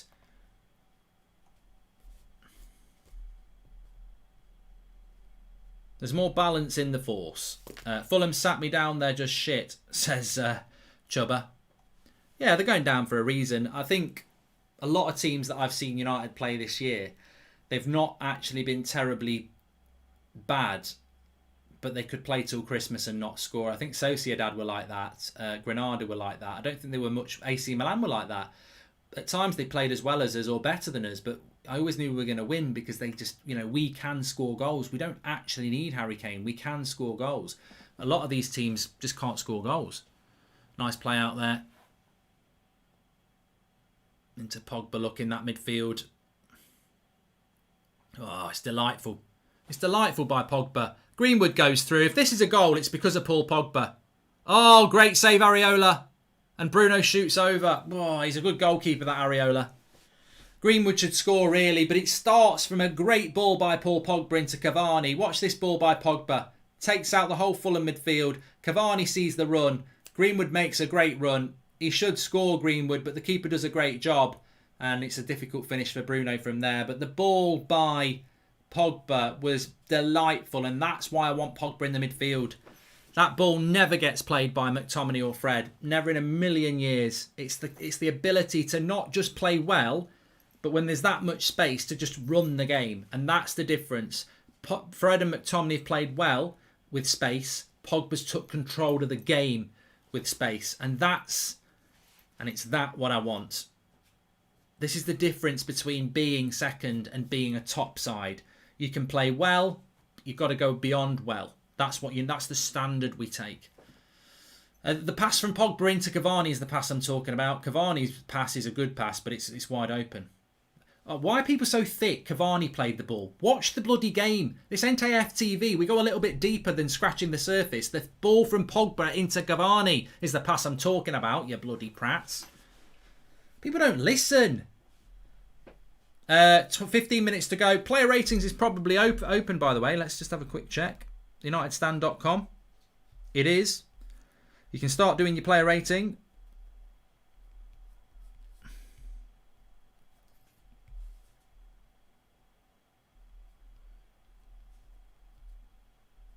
Mark every player out of 10, 6 being the average.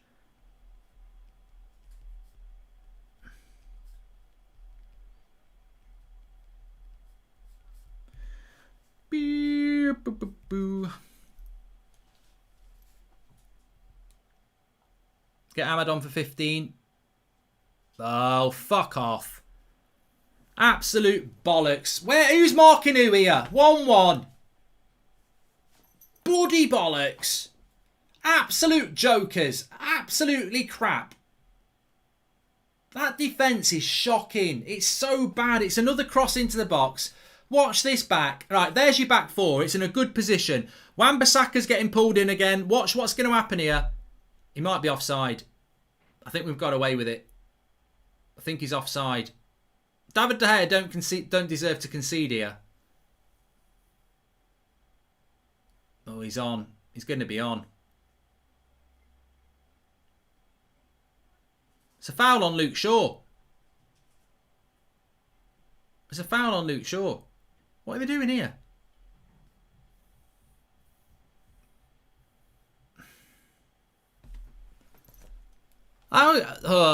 Show us the bloody offside. What are they doing? That's not the angle to look for an offside. You should be looking at the foul.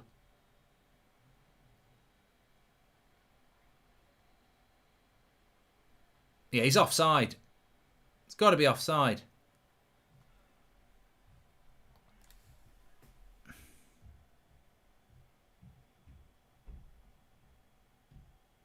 No, he's not. So all this messing about, we don't get to see the bloody goal.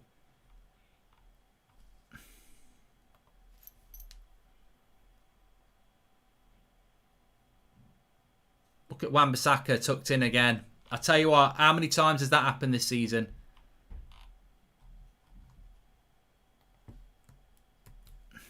Watch this. Wan-Bissaka's tucked in again. Fucking hell. How many goals this season? How many goals this season? I mean, De Gea can't do anything about this.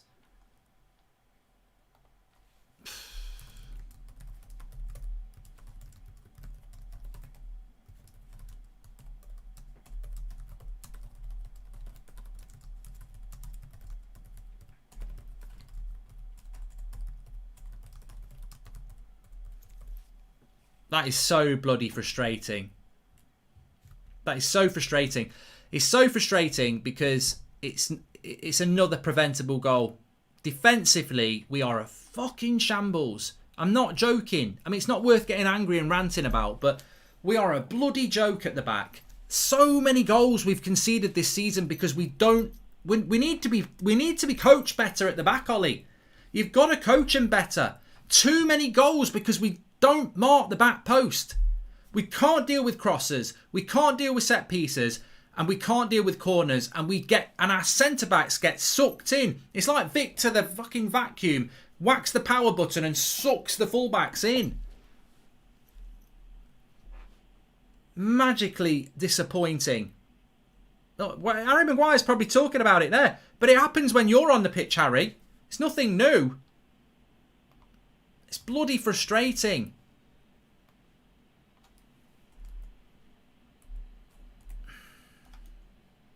You can do your player ratings through the link in the video description. Mark every player out of 10, 6 being the average. We've got to be bloody careful here. We'll lose this game. That defence is a shambles, mate. I'm telling you, that defence is a bloody shambles. Even Luke Shaw's not playing great at the moment. Kiss it.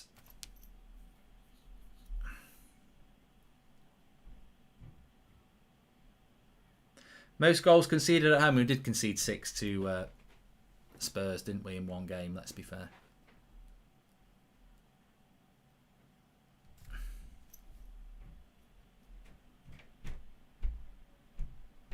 Let's go and win this game. David De Gea doesn't deserve to concede a goal today.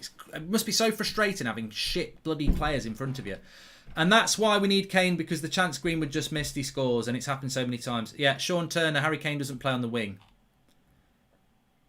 That chance is for the right winger. That's never a Harry Kane chance. I mean, maybe analyse the game a little bit better, because Harry Kane plays the pass to Greenwood in that scenario. Here's Bruno! Oh, he's greedy there.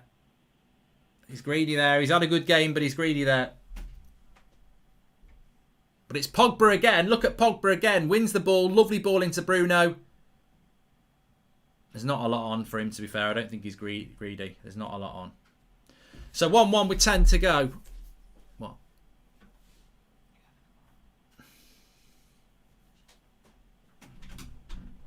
Might do, yeah.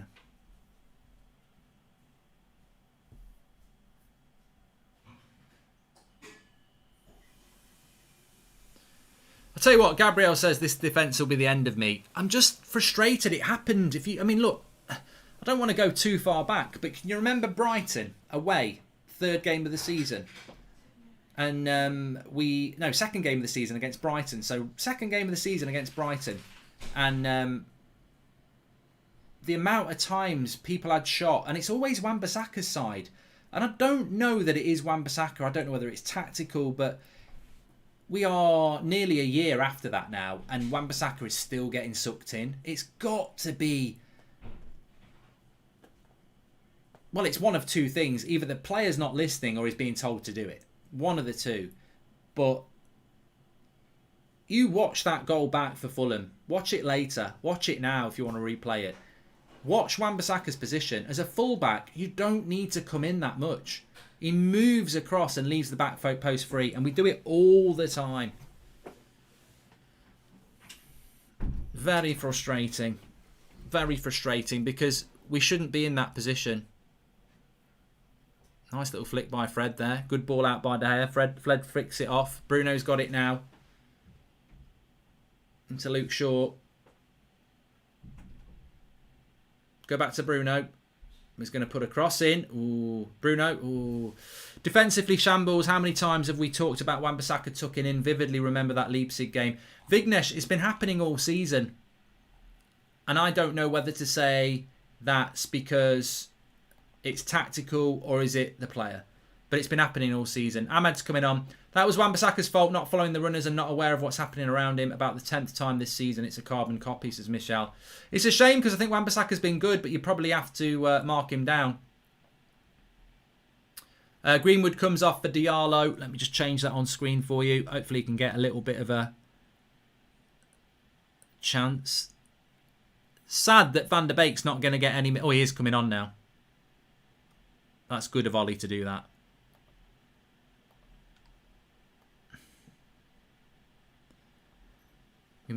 Player ratings, links in the video description. Mark every player out of 10. We'll be interested to see what your player ratings are on the match reaction, actually, because I think it's going to be a bit of a mixed bag again.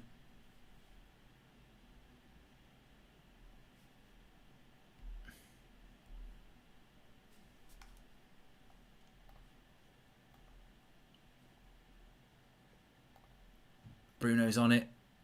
Oh, headed away. Come on, let's win this, lads.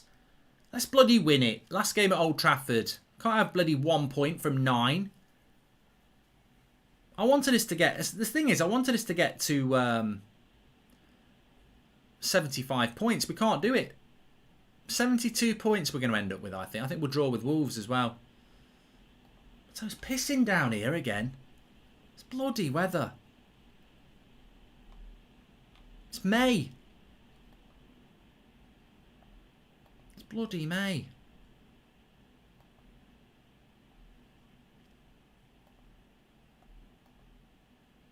Go on, Fred. He's not giving the foul there, Mason, you prat.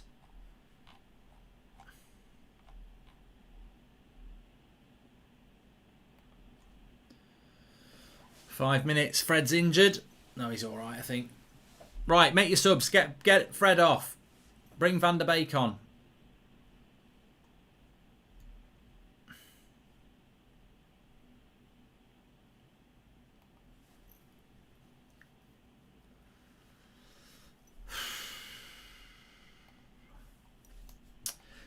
Our left backs don't tuck in like Wan-Bissaka does, and neither does Williams when he's played right back. 100% Wan-Bissaka's back, lack of positional skill, says Mr. Glenn Johnson.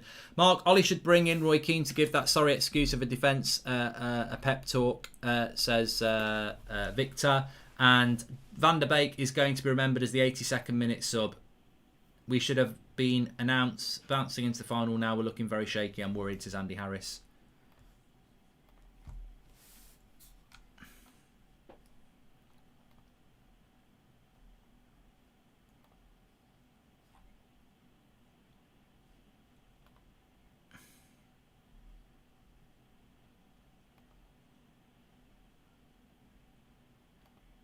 Well, Donny and Ahmed are barely going to get 5 minutes here.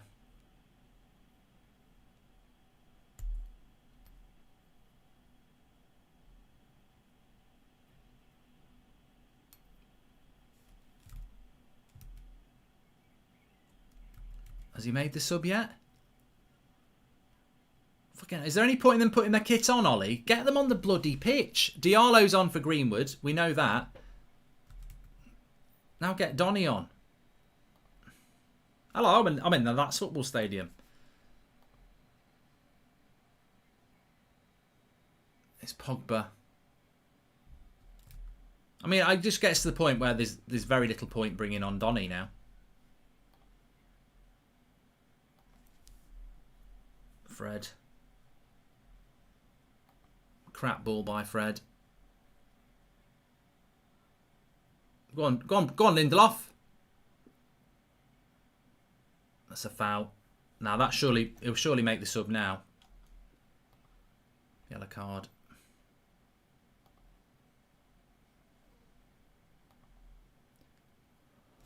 Right, it should be Donny coming on now.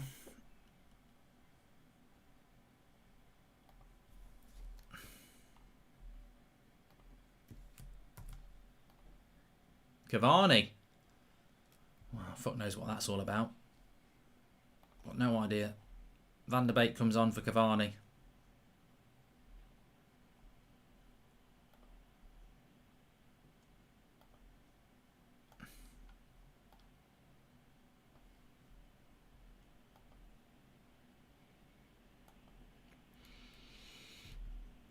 I know nothing. I know nothing about that. I mean, realistically, I think it's just about giving Donny van der Beek a few minutes in front of a crowd, I suppose. Remember what it was like before you left. At least you got to play in some fans at Old Trafford. Donny. Here's Rashford. No, it's not Rashford. It's Ahmad. It's a good tackle. They were both going for the same ball there.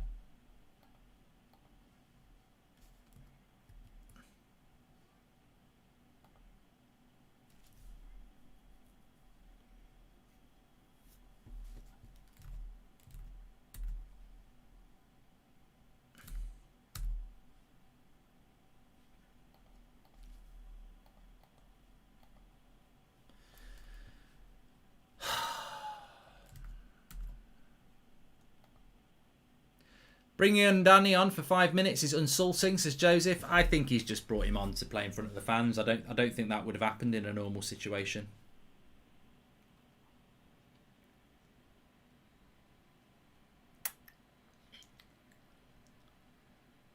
A couple of minutes to go. I don't think there'll be loads added on.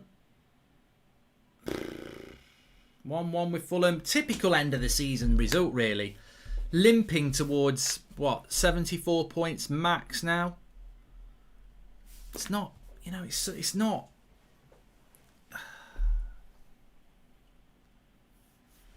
Disappointing. Then again, I think of the saves that David De Gea did make, and I think, you know, maybe Fulham did deserve it. Luke Shaw's going to get booked there.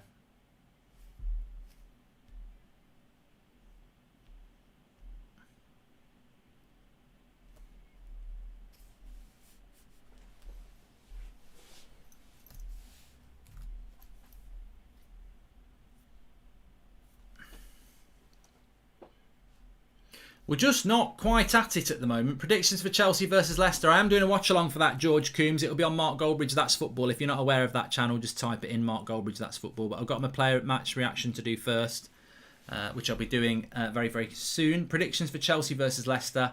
I think Chelsea will get the result there, because I think if they don't, it could be Leicester and Liverpool. It's a foul by Wan-Bissaka there.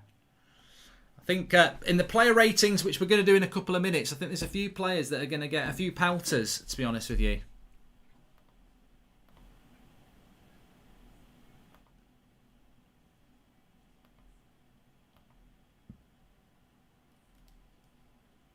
Please subscribe, by the way, bottom right hand corner. We're very close to 47,000. We're only 150 away. Another free kick here. It's a very stop-start game. 4 minutes added on.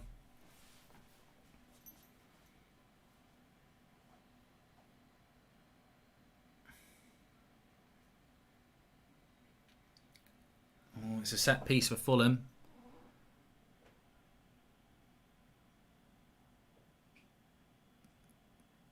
Go on, Donny. He's done well there. Unlucky. Shaw's not been good. No, I'm going to give Luke Shaw a low rating on the player ratings. I don't think Shaw's had a good game again, which is a shame. Strong by Twan Sebi there. He's done well there. I don't think Twan Sebi's put much of a foot wrong. Who would be my man of the match? Contenders. I think since Pogba went into the midfield, he's played brilliant. I thought McTominay played well for an hour. I think Twansebe's played very well. I think David De Gea's had a good game as well. So it'd be out of those four for me. Oh, but I think, to be honest, I think Bruno's played well. I don't think Bruno's played badly. I don't think Cavani played badly. But I think I'd have to give it to a 90-minute player. So for me, it's probably Twansebe or De Gea.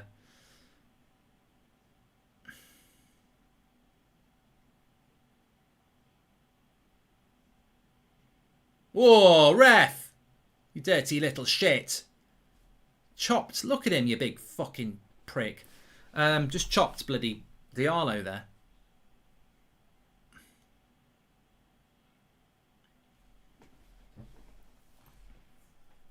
Yeah, I mean, look, I don't think Twansebe's done much wrong. If you think about De Gea, I can think of 3 really good saves that he's made.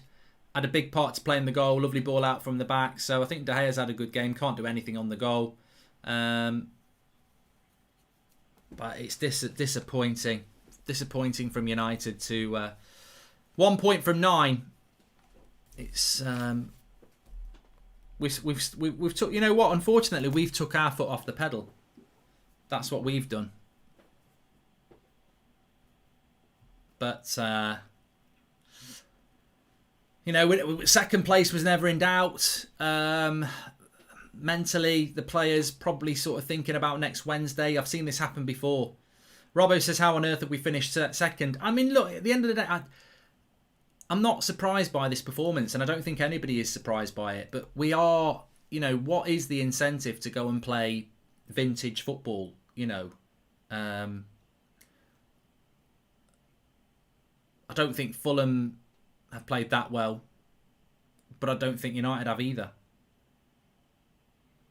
I certainly don't think we've been good to watch. I don't think we've been free flowing. I think there's a lot of holes in that team, and this is why, for me, you know, buying Harry Kane would be silly, because the team is not a team. There's only about 30 seconds to go here. Links in the video description for the player ratings. I'm not going to piss about. I'm going to get onto the match reaction very quickly after this tonight, because we're going to bottle the Europa League final, says Abby.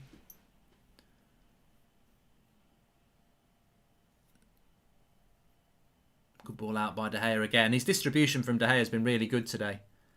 Here's Diallo. Not long left. Go on. One last attack. Come on. You got to go forward, lads. Here's Pogba. Diallo.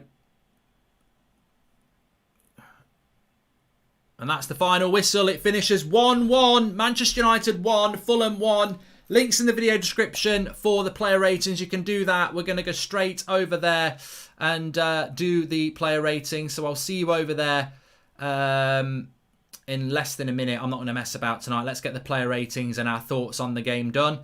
Links in the video description for the player ratings. Mark every player out of 10, 6 being the average, and I will see you there in a minute.